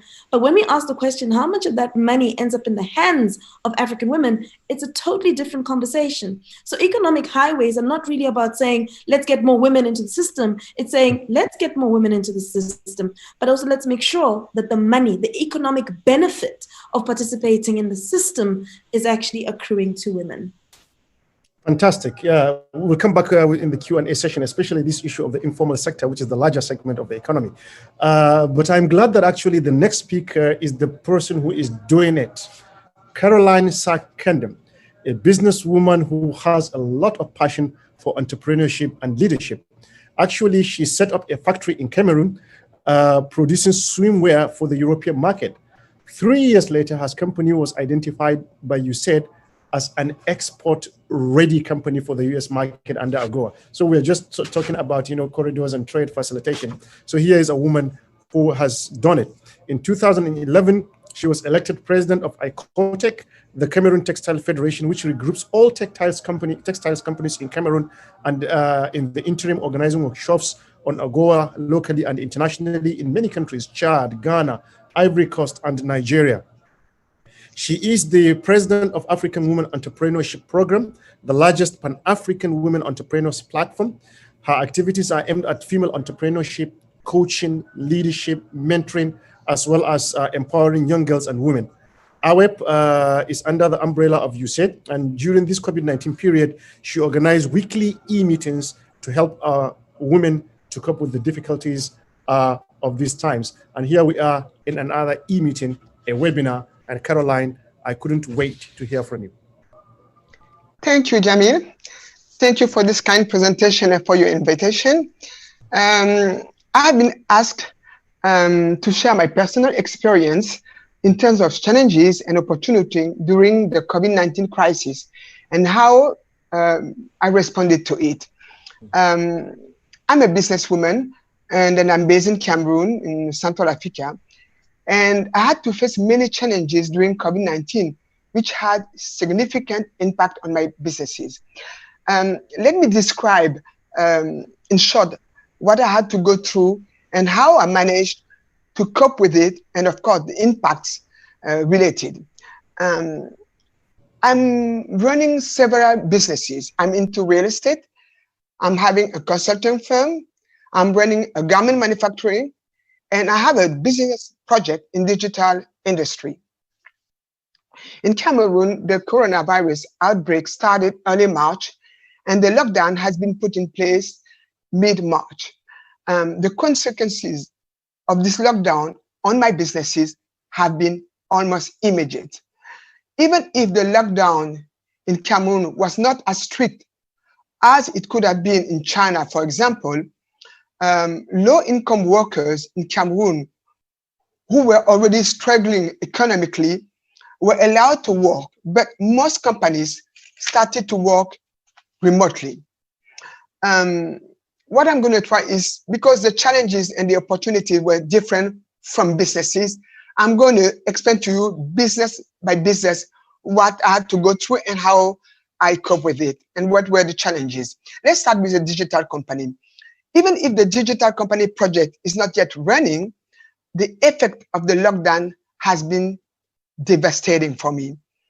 Indeed, for 18 months, I worked hard and invested a lot of money to create a digital platform so that car drivers could park their car and pay the car directly from their mobile phone. I'm sorry.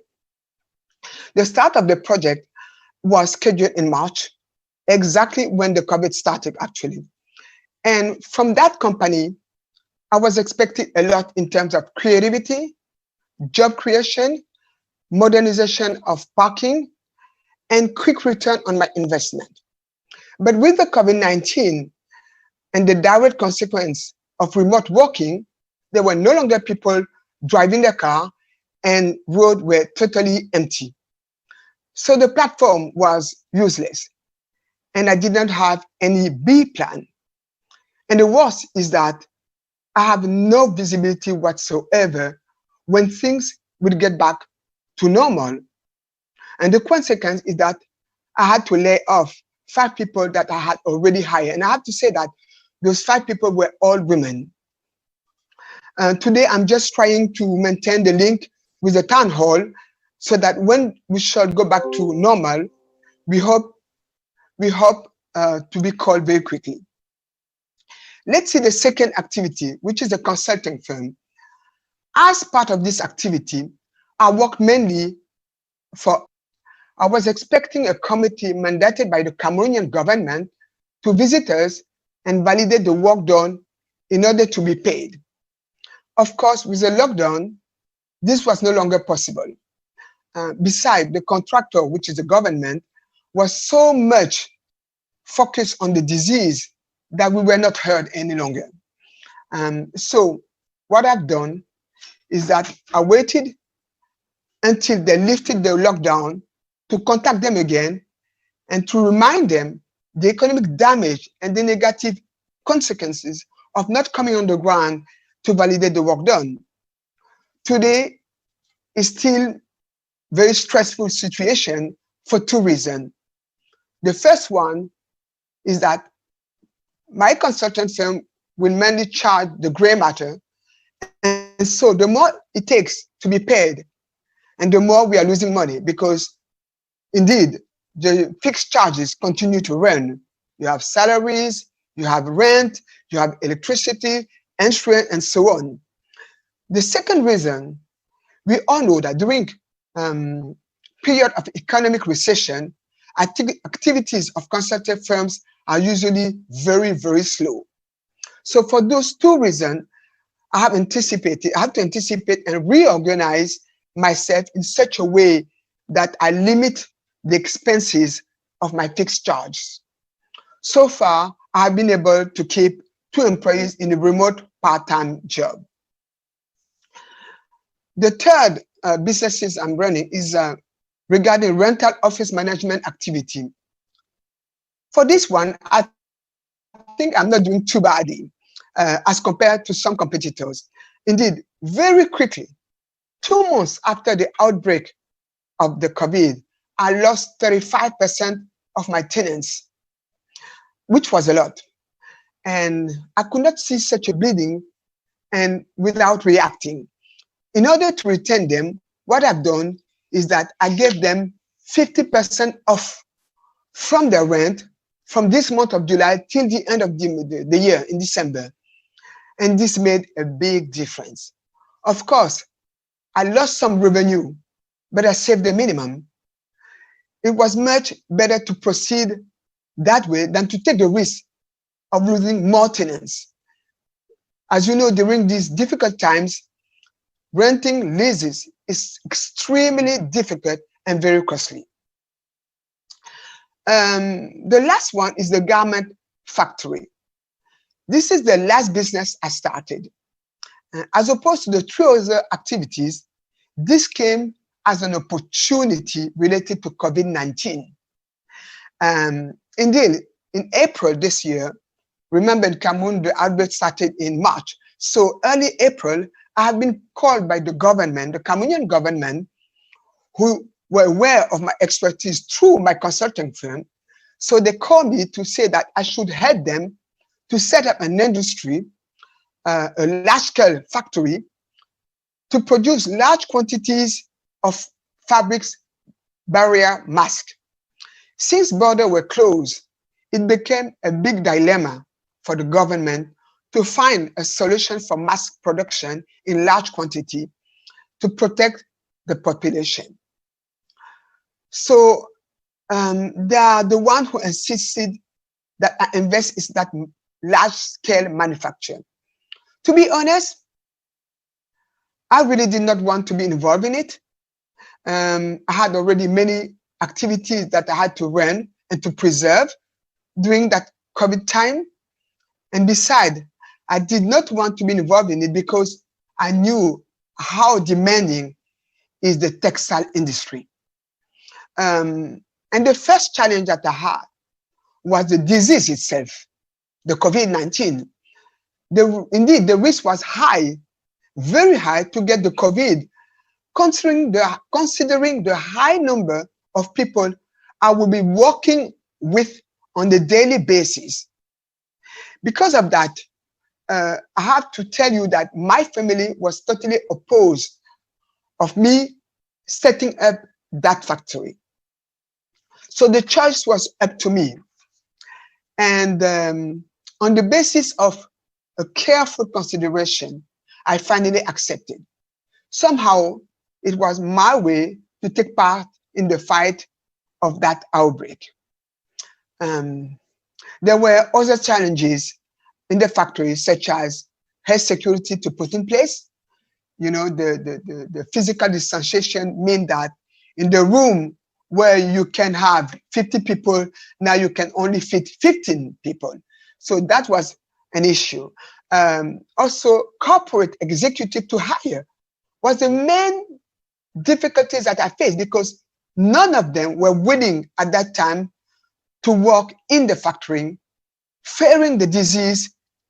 And so this has requested that I run the factory with a very limited executive team. Actually, we were only 2. And so myself, I was managing 3 departments alone. So you can imagine. But looking back, I think I made a good choice. I employ today 58 employees. And I have to say that out of those 58 employees, 54 are women. And I'm glad for that. Those are people for which getting an employment would have been extremely difficult during this period. But despite all, it is not easy. Difficulties are around the corner. Right now, the demand, for example, the demand on masks, which is our range of product that we are producing right now, the demand of masks is decreasing day after day, even though I believe that it should go up again. But this means one thing to me. I already have to anticipate by adjusting our range of products so that I can get new customers, make money, and maintain jobs. As you can see, as opposed to the digital project for which I have no visibility, that factory really came out as an opportunity. This is a new business, totally unexpected, which brings me additional value, additional revenue, I'm sorry, even though there are many challenges and a lot of work to do. Like any new activity, challenges is everywhere.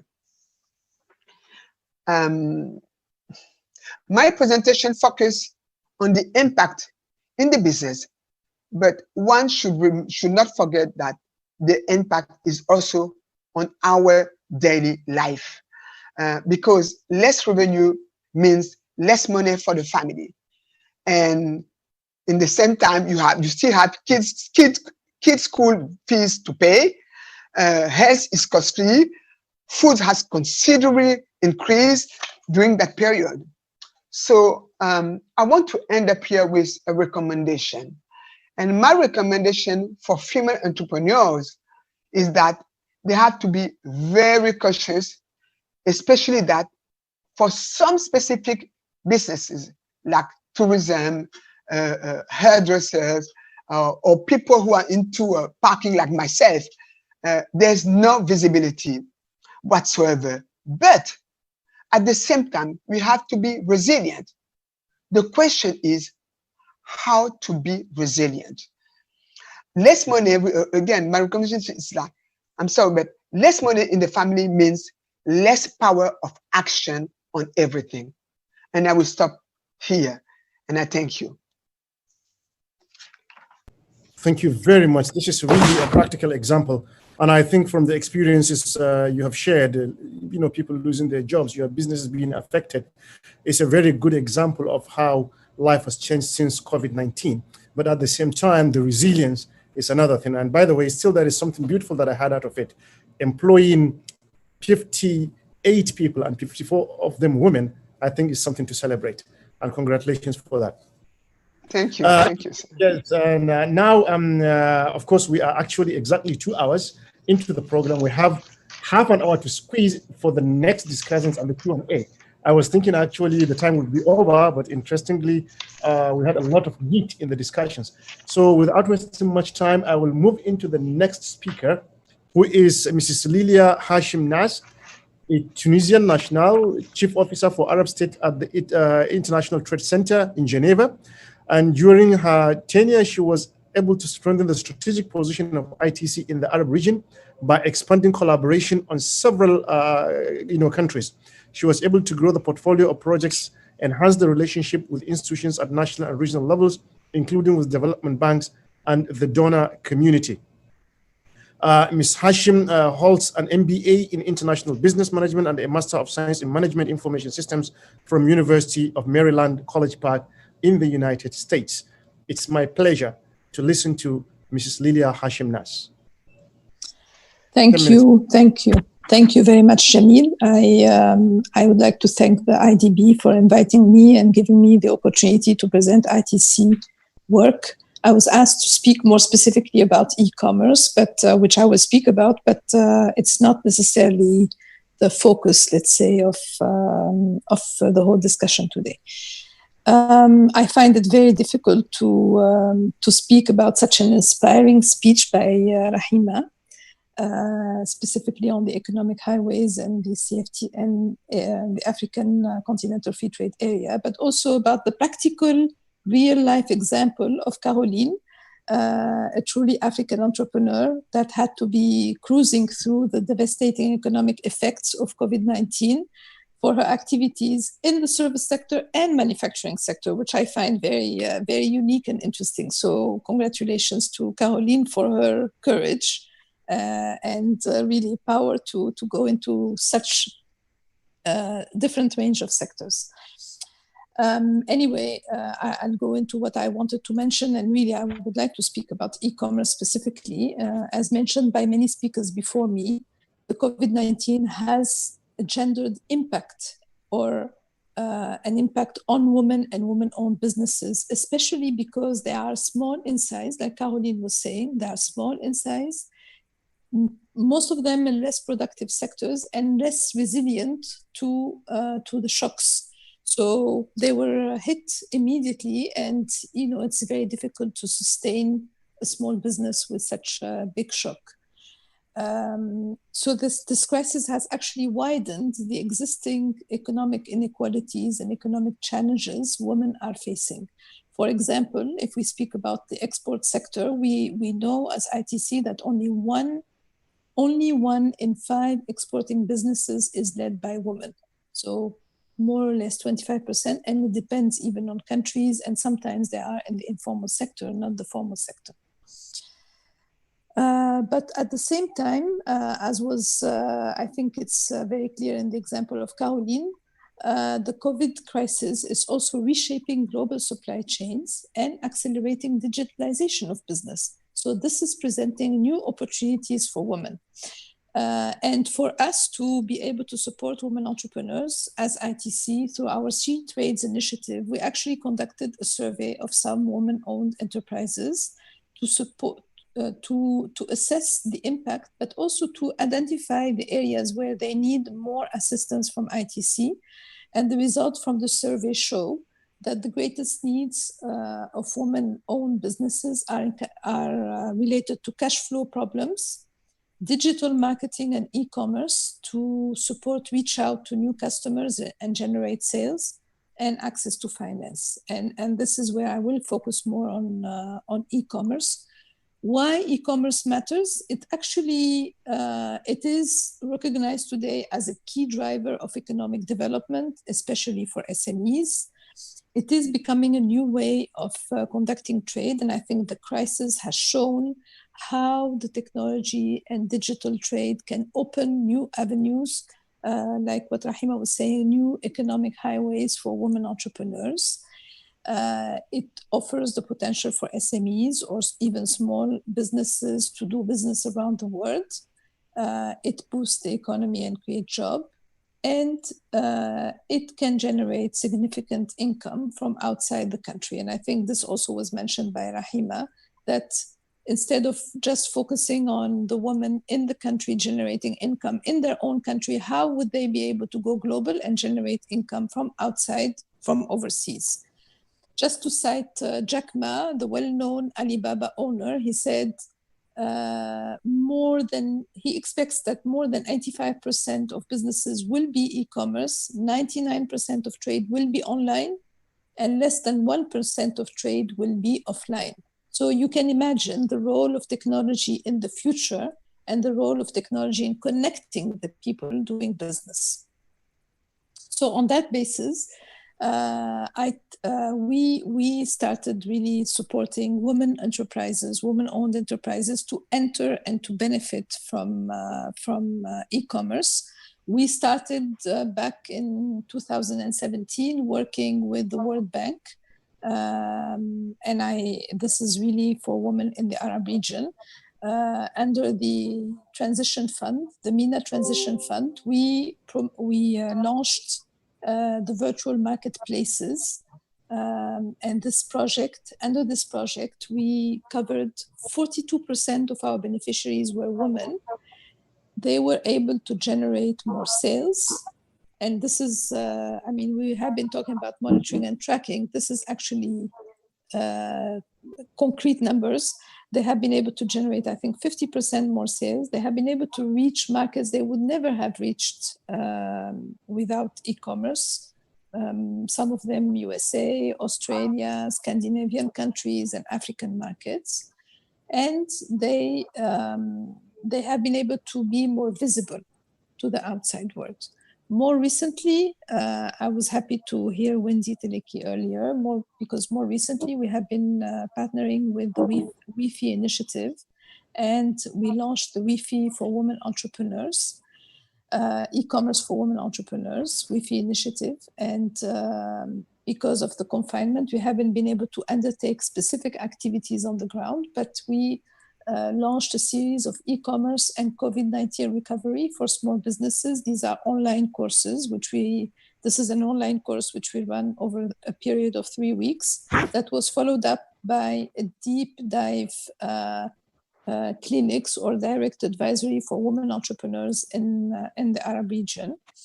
And this is really to provide an opportunity for women to understand the potential of e-commerce and to facilitate their access to markets.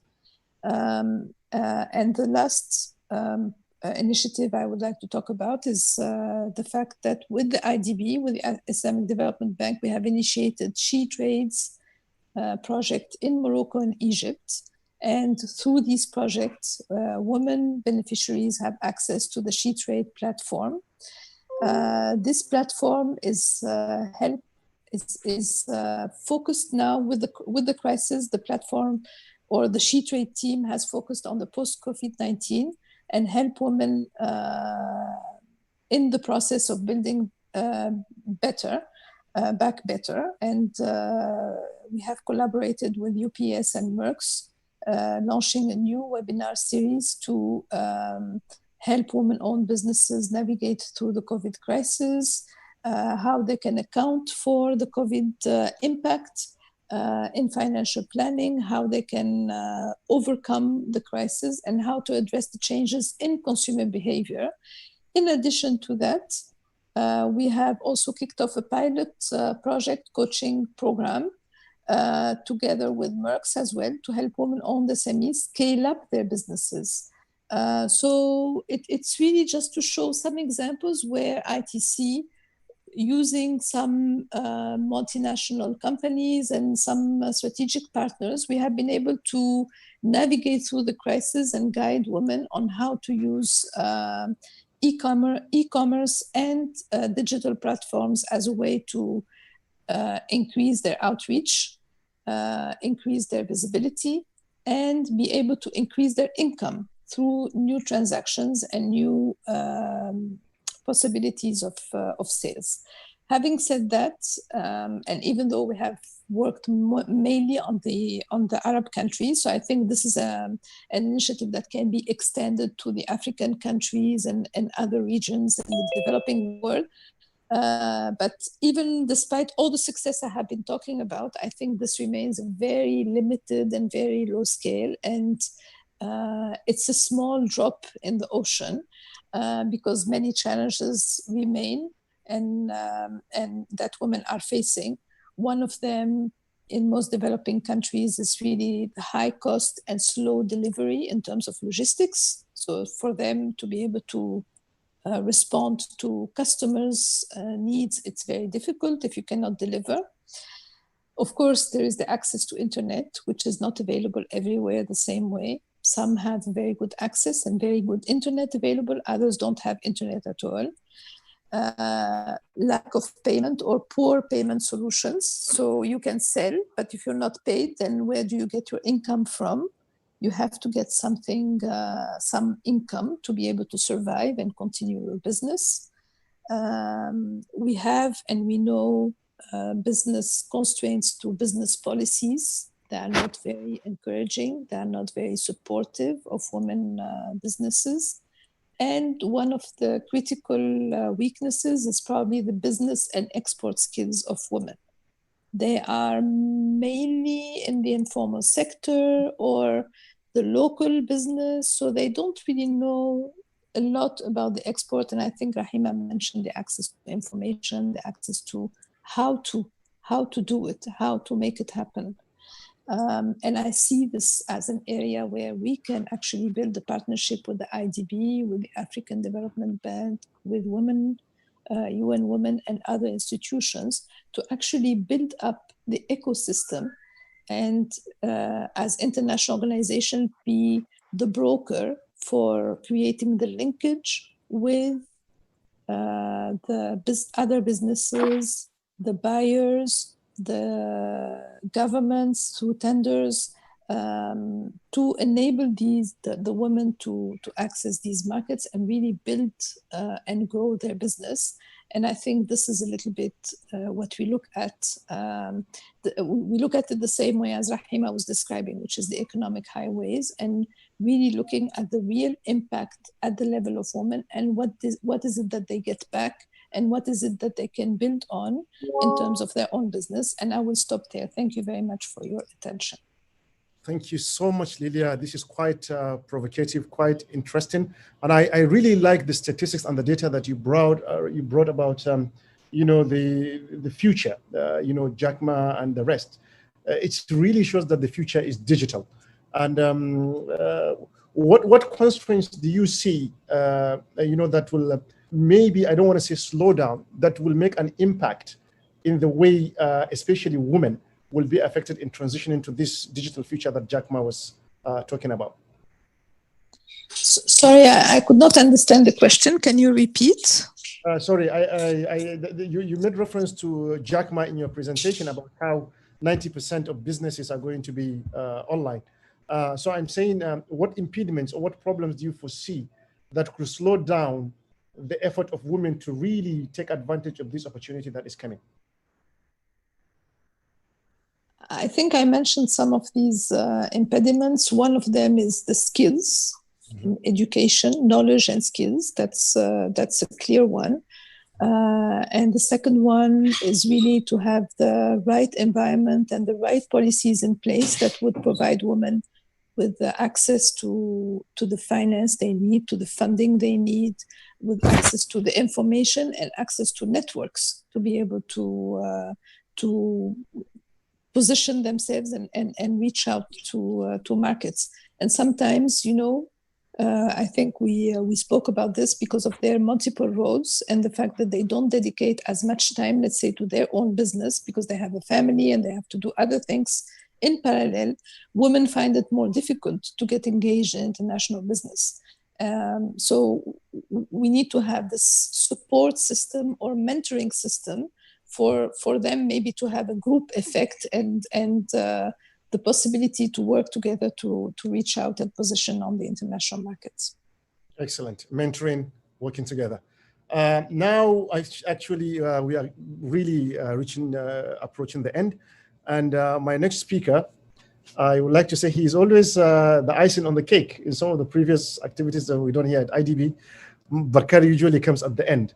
And then so we end up leaving warming, trying to hear more from him. Bakar Mashali is a program manager, industry and business environment support at the Islamic Corporation for the Development of the Private Sector, which is the private sector arm of the Islamic Development Bank. He has been working with IDB since 2007, where he served in different roles, including strategic planning, knowledge management, business development, and advisory services. And since 2011, he has been developing and managing donor-funded enterprise growth initiatives in Sub-Saharan Africa, in the Middle East and Central Asia. And one of his really good programs is the Wi-Fi initiative. He holds a computer engineering degree, graduated with first-class honor from the International Islamic University in Malaysia, an MBA in finance from Manchester Business School. Mr. Bakar, 7 good minutes for you, please.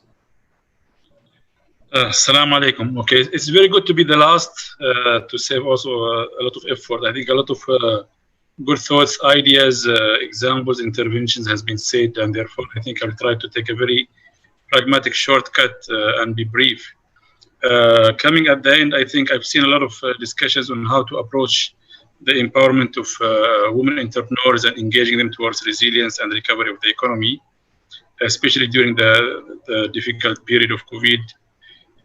We have been working in the opposite direction on a bottom-up approach. We started with the question of resilience before the COVID, and fragility was a dominant theme in many of our member countries, and therefore supporting the resilience of SMEs was a very compelling requirement for us to work on designing appropriate solutions.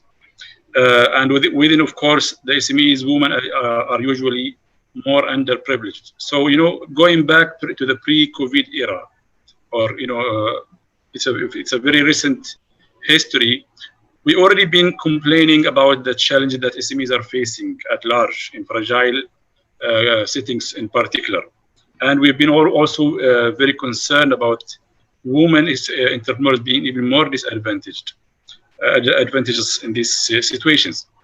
As such, the solutioning process started on how can we actually come up with a model solution that can be bottom up and be having the capacity to actually create some critical mass of impact and be able to scale up gradually. This was really the outcome of this process was the design of the BRAVE, Business Resilience Assistance for Value-Adding Enterprises, funding by the MENA Transition Fund back in 2016. In one of the most difficult countries going through the most difficult period of fragility, where men and women entrepreneurs in the SME landscape were facing huge risk of shutdown. In fact, the shutdown was going at a very fast pace, and definitely women SMEs had the highest share of such shutdown as a result of fragility.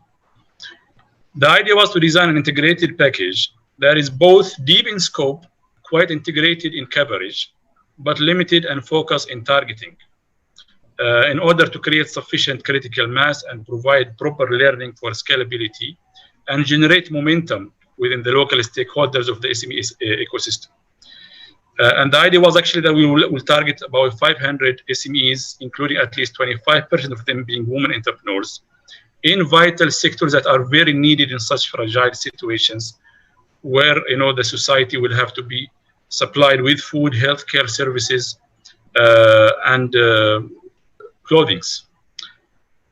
For our surprise, within the targeted 500 SMEs that we were able to actually provide an integrated package of training, mentorship, and matching grant scheme that was specifically designed to help them cope with the situation of fragility, learn how to manage the risks, develop business continuity plans, and invest in sustaining productive assets or rehabilitating them or growing them in such a difficult time. It was very interesting to see that the COVID phenomena itself has actually a lot of common characteristics to what you see in such acute, fragile settings that are emanating from local conflicts. You know, curfew was a term actually in the past associated with military conditions, security conditions. Now it's becoming a healthcare response. And the country was in Yemen, where we had the pilot, was shattered, fragmented, value chains were disrupted, supply chains were destroyed, social trust were largely eroded, communication and connection between various business networks were compromised, and the trust between the financial sector, which wasn't as good anyway before the situation, has gone even lower levels, and a lot of banks ceased practically to extend any funding to SMEs and to entrepreneurs, of course. When we targeted the support, we wanted to actually achieve 25% outreach to the women entrepreneurs. For our very bad surprise, the first year of progress of this, we managed to reach more than 500 SMEs across the country, across various conflict zones, with training support and inviting for the matching grants. Out of the 300 firms that qualify for the matching grants, we couldn't really reach more than 65 women entrepreneurs. And actually, out of them, gradually as the matching process started, they couldn't really commit financially, and therefore there was some dropouts. So we ended up only serving around 40 or 39 women out of the 300 women SMEs targeted, and that was almost 50% below the target. That was very alarming, and hence, while the implementation was still going in its first year, this was a 3 years program. We were very alerted with this very low coverage and attraction rate and retention rate from the women SMEs. That's when we actually started partnering with the Wi-Fi. The Wi-Fi was a very exceptional opportunity to tailor-made Brave Women package, a specific program that is going to be targeting solely the women entrepreneurs. And hence, with the previous experience that we have developed in the Brave as a standard mixed gender solution for SMEs resilience in fragile situations, we actually now had the opportunity to scale it up purely for the women dimension in Yemen in the same difficult environment, which is an LDC going through fragility, but at the same time also to go for a replication elsewhere to other countries with similar characteristics of fragility in Africa. Nigeria and Burkina Faso were our next target. And we secured very sizable generous funding from the Wi-Fi initiative for that purpose. So far, this program has started 2019, Brave Women program, and we managed actually to grow the coverage of women in Yemen only by 10 times. From 65 women eligible for the initial round of trainings, we reached more than almost 600. And then we were able to actually supply with matching grants 350 women who committed all the way until the implementation of the grant, supported by the mentorship program, which is almost 9 to 10 times the scale. This came with a lot of lessons learned with this such deep, sudden progress in one of the most conservative societies going through its most difficult fragility situation. And as we speak now, it's already 6 months past the COVID crisis. Yemen was heavily impacted. Healthcare was highly not ready. But in Brave program itself, 50% of our portfolio were healthcare providers, including a lot of women doctors as well. So we also, realized that going through these targeted sectors makes you more sensitive to the actual needs of the nation at a given point of time. But suddenly there was a whole change in the narrative of the women empowerment story. We realized that it is not only beneficial to actually invest in bridging the gap, the relative gap between men and women entrepreneurs, and make them give them more attention and focus. You are actually in a good position with this approach to actually steer the wider ecosystem itself. In a place like Yemen, the SME ecosystem was already going through a lot of difficulties for men and women. Yes, men were more advantageous relatively, but the whole ecosystem itself was having huge constraints towards growth. By investing heavily in empowering the women entrepreneurs, and we know that in crisis related to pandemics or conflicts, women's survival instincts and eagerness to sustain their families generate huge power and motivation for within themselves to go extra mile now and break the silos and challenge themselves with entrepreneurial ideas for which they are dedicating impressively a lot of effort and energy. That was very witnessed in this wave of boosting of response from the women entrepreneurs to the Brave Women program. Hence, you know, it's not only that we are now in a situation where we are able to close the gap and get more women to be empowered, women entrepreneurs to be empowered to do business. We are actually seeing now that the women entrepreneurs can be a true game changers, a true change agents in shaking the stagnance of the SME ecosystem and the kind of non-productive relationship and linkages between the financial sector and the SME sector and between the ecosystem players themselves. So now more banks are very much responding to this huge boost that they have noticed in hundreds. Suddenly, a lot of them were semi-formal or informal, and they were very eager to engage now and develop tailored products for women. But that also unleashed their appetite at wider scale for the whole SME sector itself, which was underserved.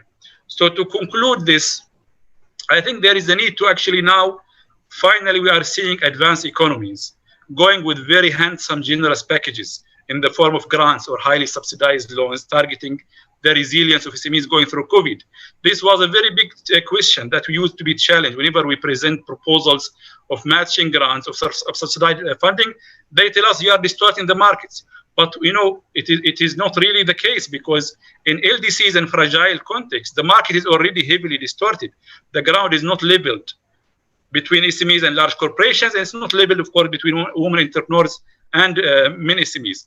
And therefore, if we accept that kind of initial stimulus approach as a mechanism, then our thinking now would be changing. We will be viewing these model interventions in the form of highly stimulated packages through matching grants or subsidized loans as actually creating momentum, driving structural change, attracting local stakeholders towards a critical mass of SMEs, and then reshaping the whole narrative of how can we get the whole business environment being more conducive and restore not only linkages between the ecosystem, not only trust links with the financial sector, but more importantly, invest in the self-esteem and the self-confidence of the entrepreneurs themselves, that they are able to cope with crises of pandemics and fragility. That is what I can share at this point of time, and thank you very much. Thank you so much. And I don't know what sort of watch you are using, because you are almost on point. Thank you very much, Bakar. This is really, really beautiful. And before I go to Basil for the closing remarks, it's interesting. Some of the questions that have come in, actually along the presentation, you have already answered them. So for this reason, I wouldn't want to take much of your time. And really, people have really tried sitting here for 2.5 hours. We are really grateful for this. Therefore, what I will do is I will give like about 30 to 40 seconds to each of the speakers based on what we have had, to give us concluding remarks, what he thinks he wants to share with us, and then we'll go to Basil to give us the closing remarks. So I would like, I can see Wendy, her camera is off, but if she's there, I would like to start with her. Wendy, are you with us? Indeed, I am. Thank you so much. And it was really brilliant hearing from so many different speakers, and hearing particularly the voices of the entrepreneurs and those who are really close to the work of the entrepreneurs in countries that are really having some inspiring stories like Yemen. So thank you very much. My encouragement would be, as we all move forward into this new world, that we really think about how we can work together, how we can partner more, and how we can use these digital channels and these initiatives that are already in place to really build back better and make sure that we're tapping that really creative energy and entrepreneurship of women to help them grow further. So as we do that, making sure that we're tracking what we're doing and collecting data on that so that we can continue to improve is going to be very critical. So thank you so much again for having me, and really appreciated being here and hearing so many great voices. Fantastic. Thank you so much, Wendy. I don't know, Mohammed Nasiri, is he still here with us, or has because I know Miss Shandana has given an excuse because she has a meeting, so she has left. So if Mohammed Nasiri is here with us, otherwise I will go straight to Dr. Amel Hamza. I would like to hear also your 30 to 40 seconds of thoughts, concluding thoughts. Yeah. Okay, I think I will follow Wendy's recommendation. I think partnership, we have to partner more. We have to learn from each other more. And I think maybe the second webinar should be focusing really on tracking and data collection, because I think this is an issue where all of us were struggling, and maybe we can learn from each other. Fantastic. Can I invite Rahima? Thank you very much. Mine would be to say that the status quo cannot prevail, and to agree with the previous panelists on partnerships, collaboration, creating resilient ecosystems, of putting women at the heart of Africa's economies, and working in a space to scale women-owned businesses so that they can participate more meaningfully, and to put the money in the hands of women entrepreneurs. Also an invitation to join us at womenafrica.net. Beautiful. Miss Caroline?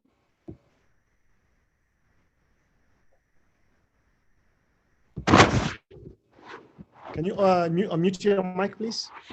Sorry. Caroline, can you hear me now? Okay. I was saying that thank you for this webinar. It was very much interesting to hear everybody. My recommendation would be that institution needs to learn more about private sectors. And also I want institution to make sure that the support that they provide to the members country target, especially for gender issue, that it targets really women-owned business. Could you hear me? Yes, I can hear you. Yes. Thank you so much. Thank you. Yes. Can I now go to Ms. Lilian Ash, please? Concluding thoughts? Oh, your mic. Unmute, please. Yes, sorry, I could not unmute. Well, I think this post-COVID provides a very good opportunity to actually focus more on the most vulnerable people. You know, in the UN, we have Leave No One Behind motto that we want to realize as we work on the SDGs. So I think this is a good opportunity and a wake-up call to actually look at the most vulnerable and put in place the tools, the mechanisms, everything that is needed to ensure the inclusiveness and ensure that they have their own income and they have a decent job and a decent life. I think the crisis has told us that we cannot continue the same model, and we cannot continue leaving people on the side, whether we are speaking about women or the poor or the rural people. We have to have a way to have more inclusion, and I think this can happen with more support for a more competitive or more efficient private sector and entrepreneurship or enterprise creation environment where they can flourish and they can expand and they can actually access markets. I think Rahima was very clear, a great potential for the place where we have most poor countries, which is Africa. A great potential is the continental free trade area. And this is a unique opportunity to open the African business for African enterprises, for African countries, and to realize and achieve the objectives that we wish for the continent and beyond. Thank you very much. Thank you so much, Lilia.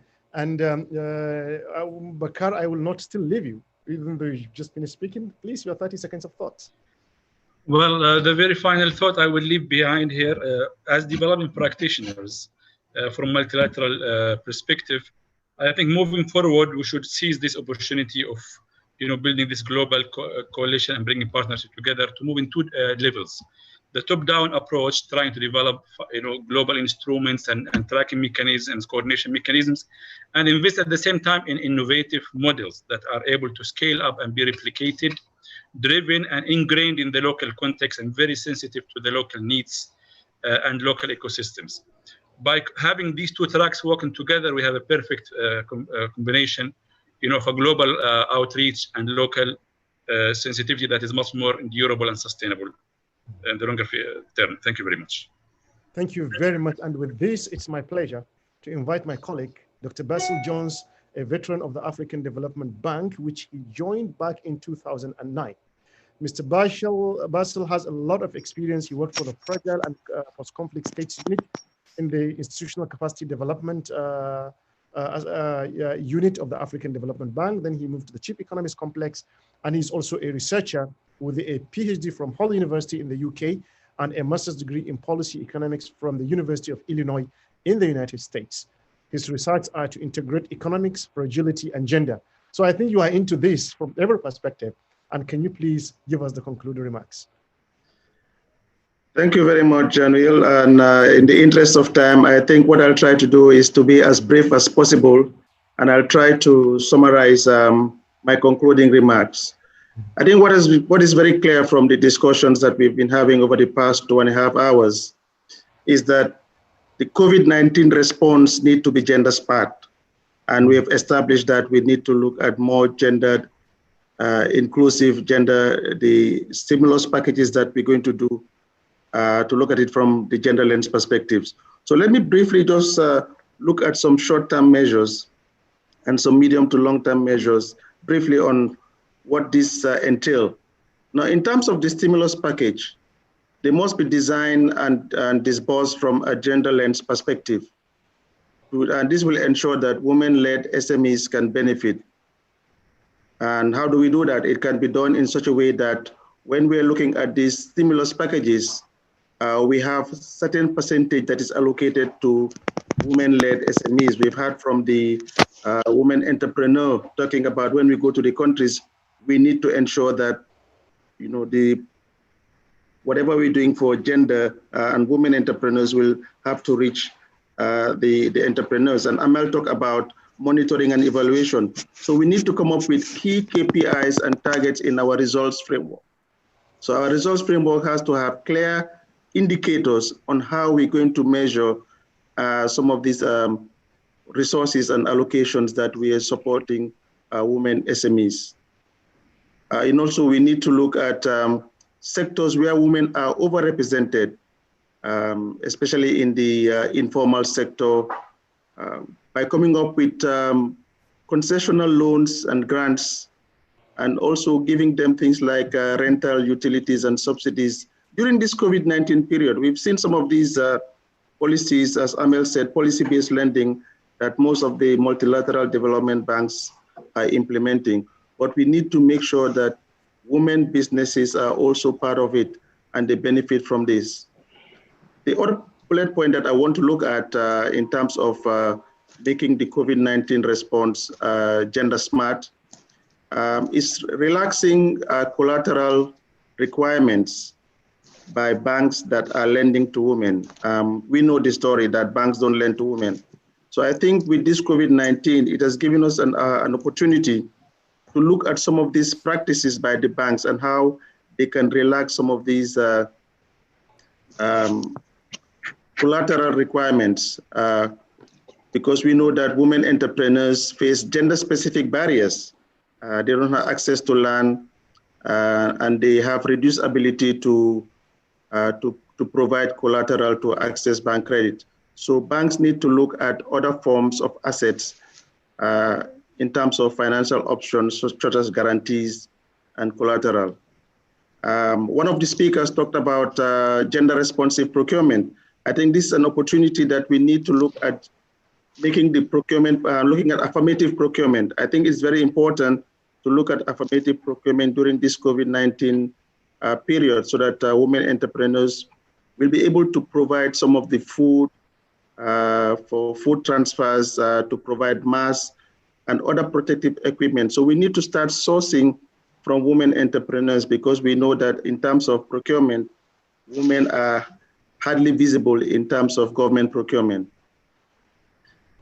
The other area during this COVID-19 that should enhance women-empowered business is to look at the structure of interest rates, especially relaxing interest rates and longer loan tenure. So our African banks and financial institutions need to look at some of these issues, also lengthening the repayment period for women-led businesses.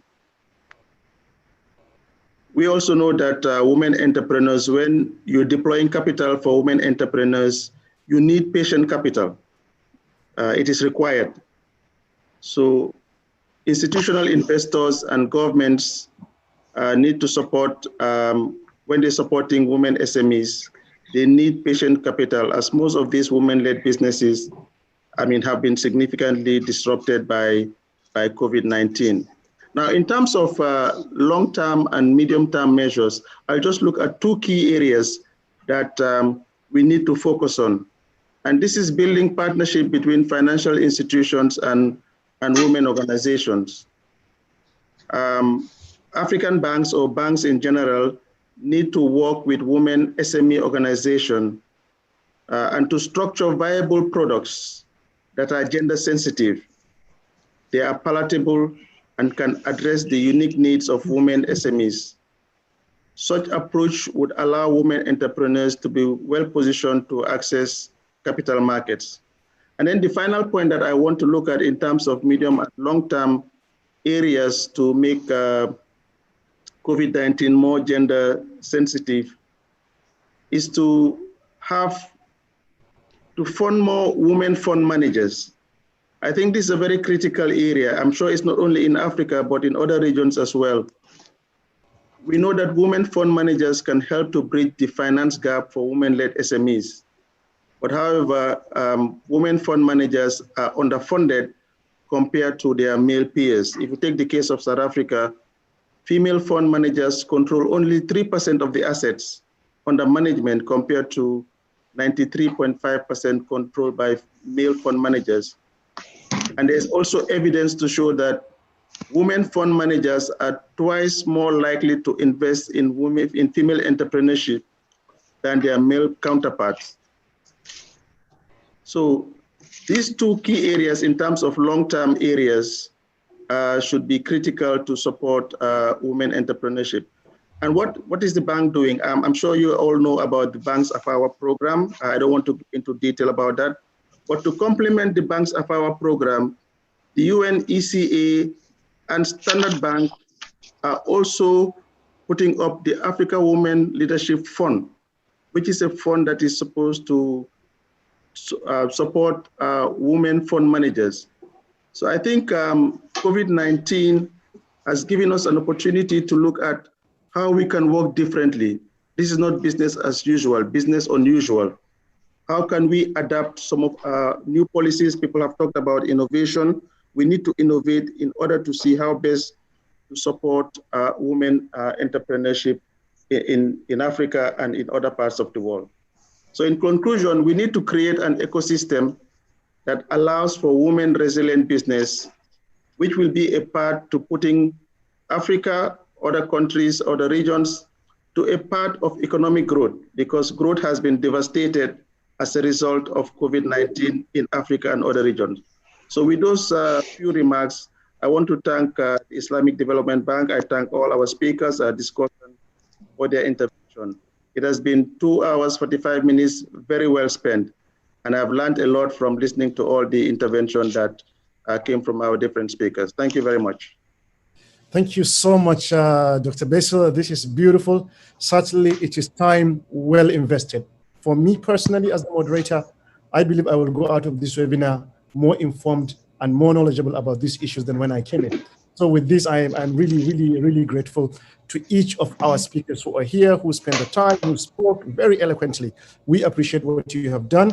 And to my colleagues behind the scene who have worked hard, Meba Bikir, Riyad Ragib, Muntasir, Abdul Hakim, Muhammad Banani, we appreciate what you have done, and we look forward to another interesting and scintillating seminar, or I can say webinar now, so that we can really carry on from where this discussion, stops. With this, I will say a very big thank you. My name is Muhammad Jamil Yushau from the Islamic Development Bank, and goodbye. Bye. Thank you very much, Muhammad. Thank you. That was really excellent. Thank you very much. Bilal, Shouqi.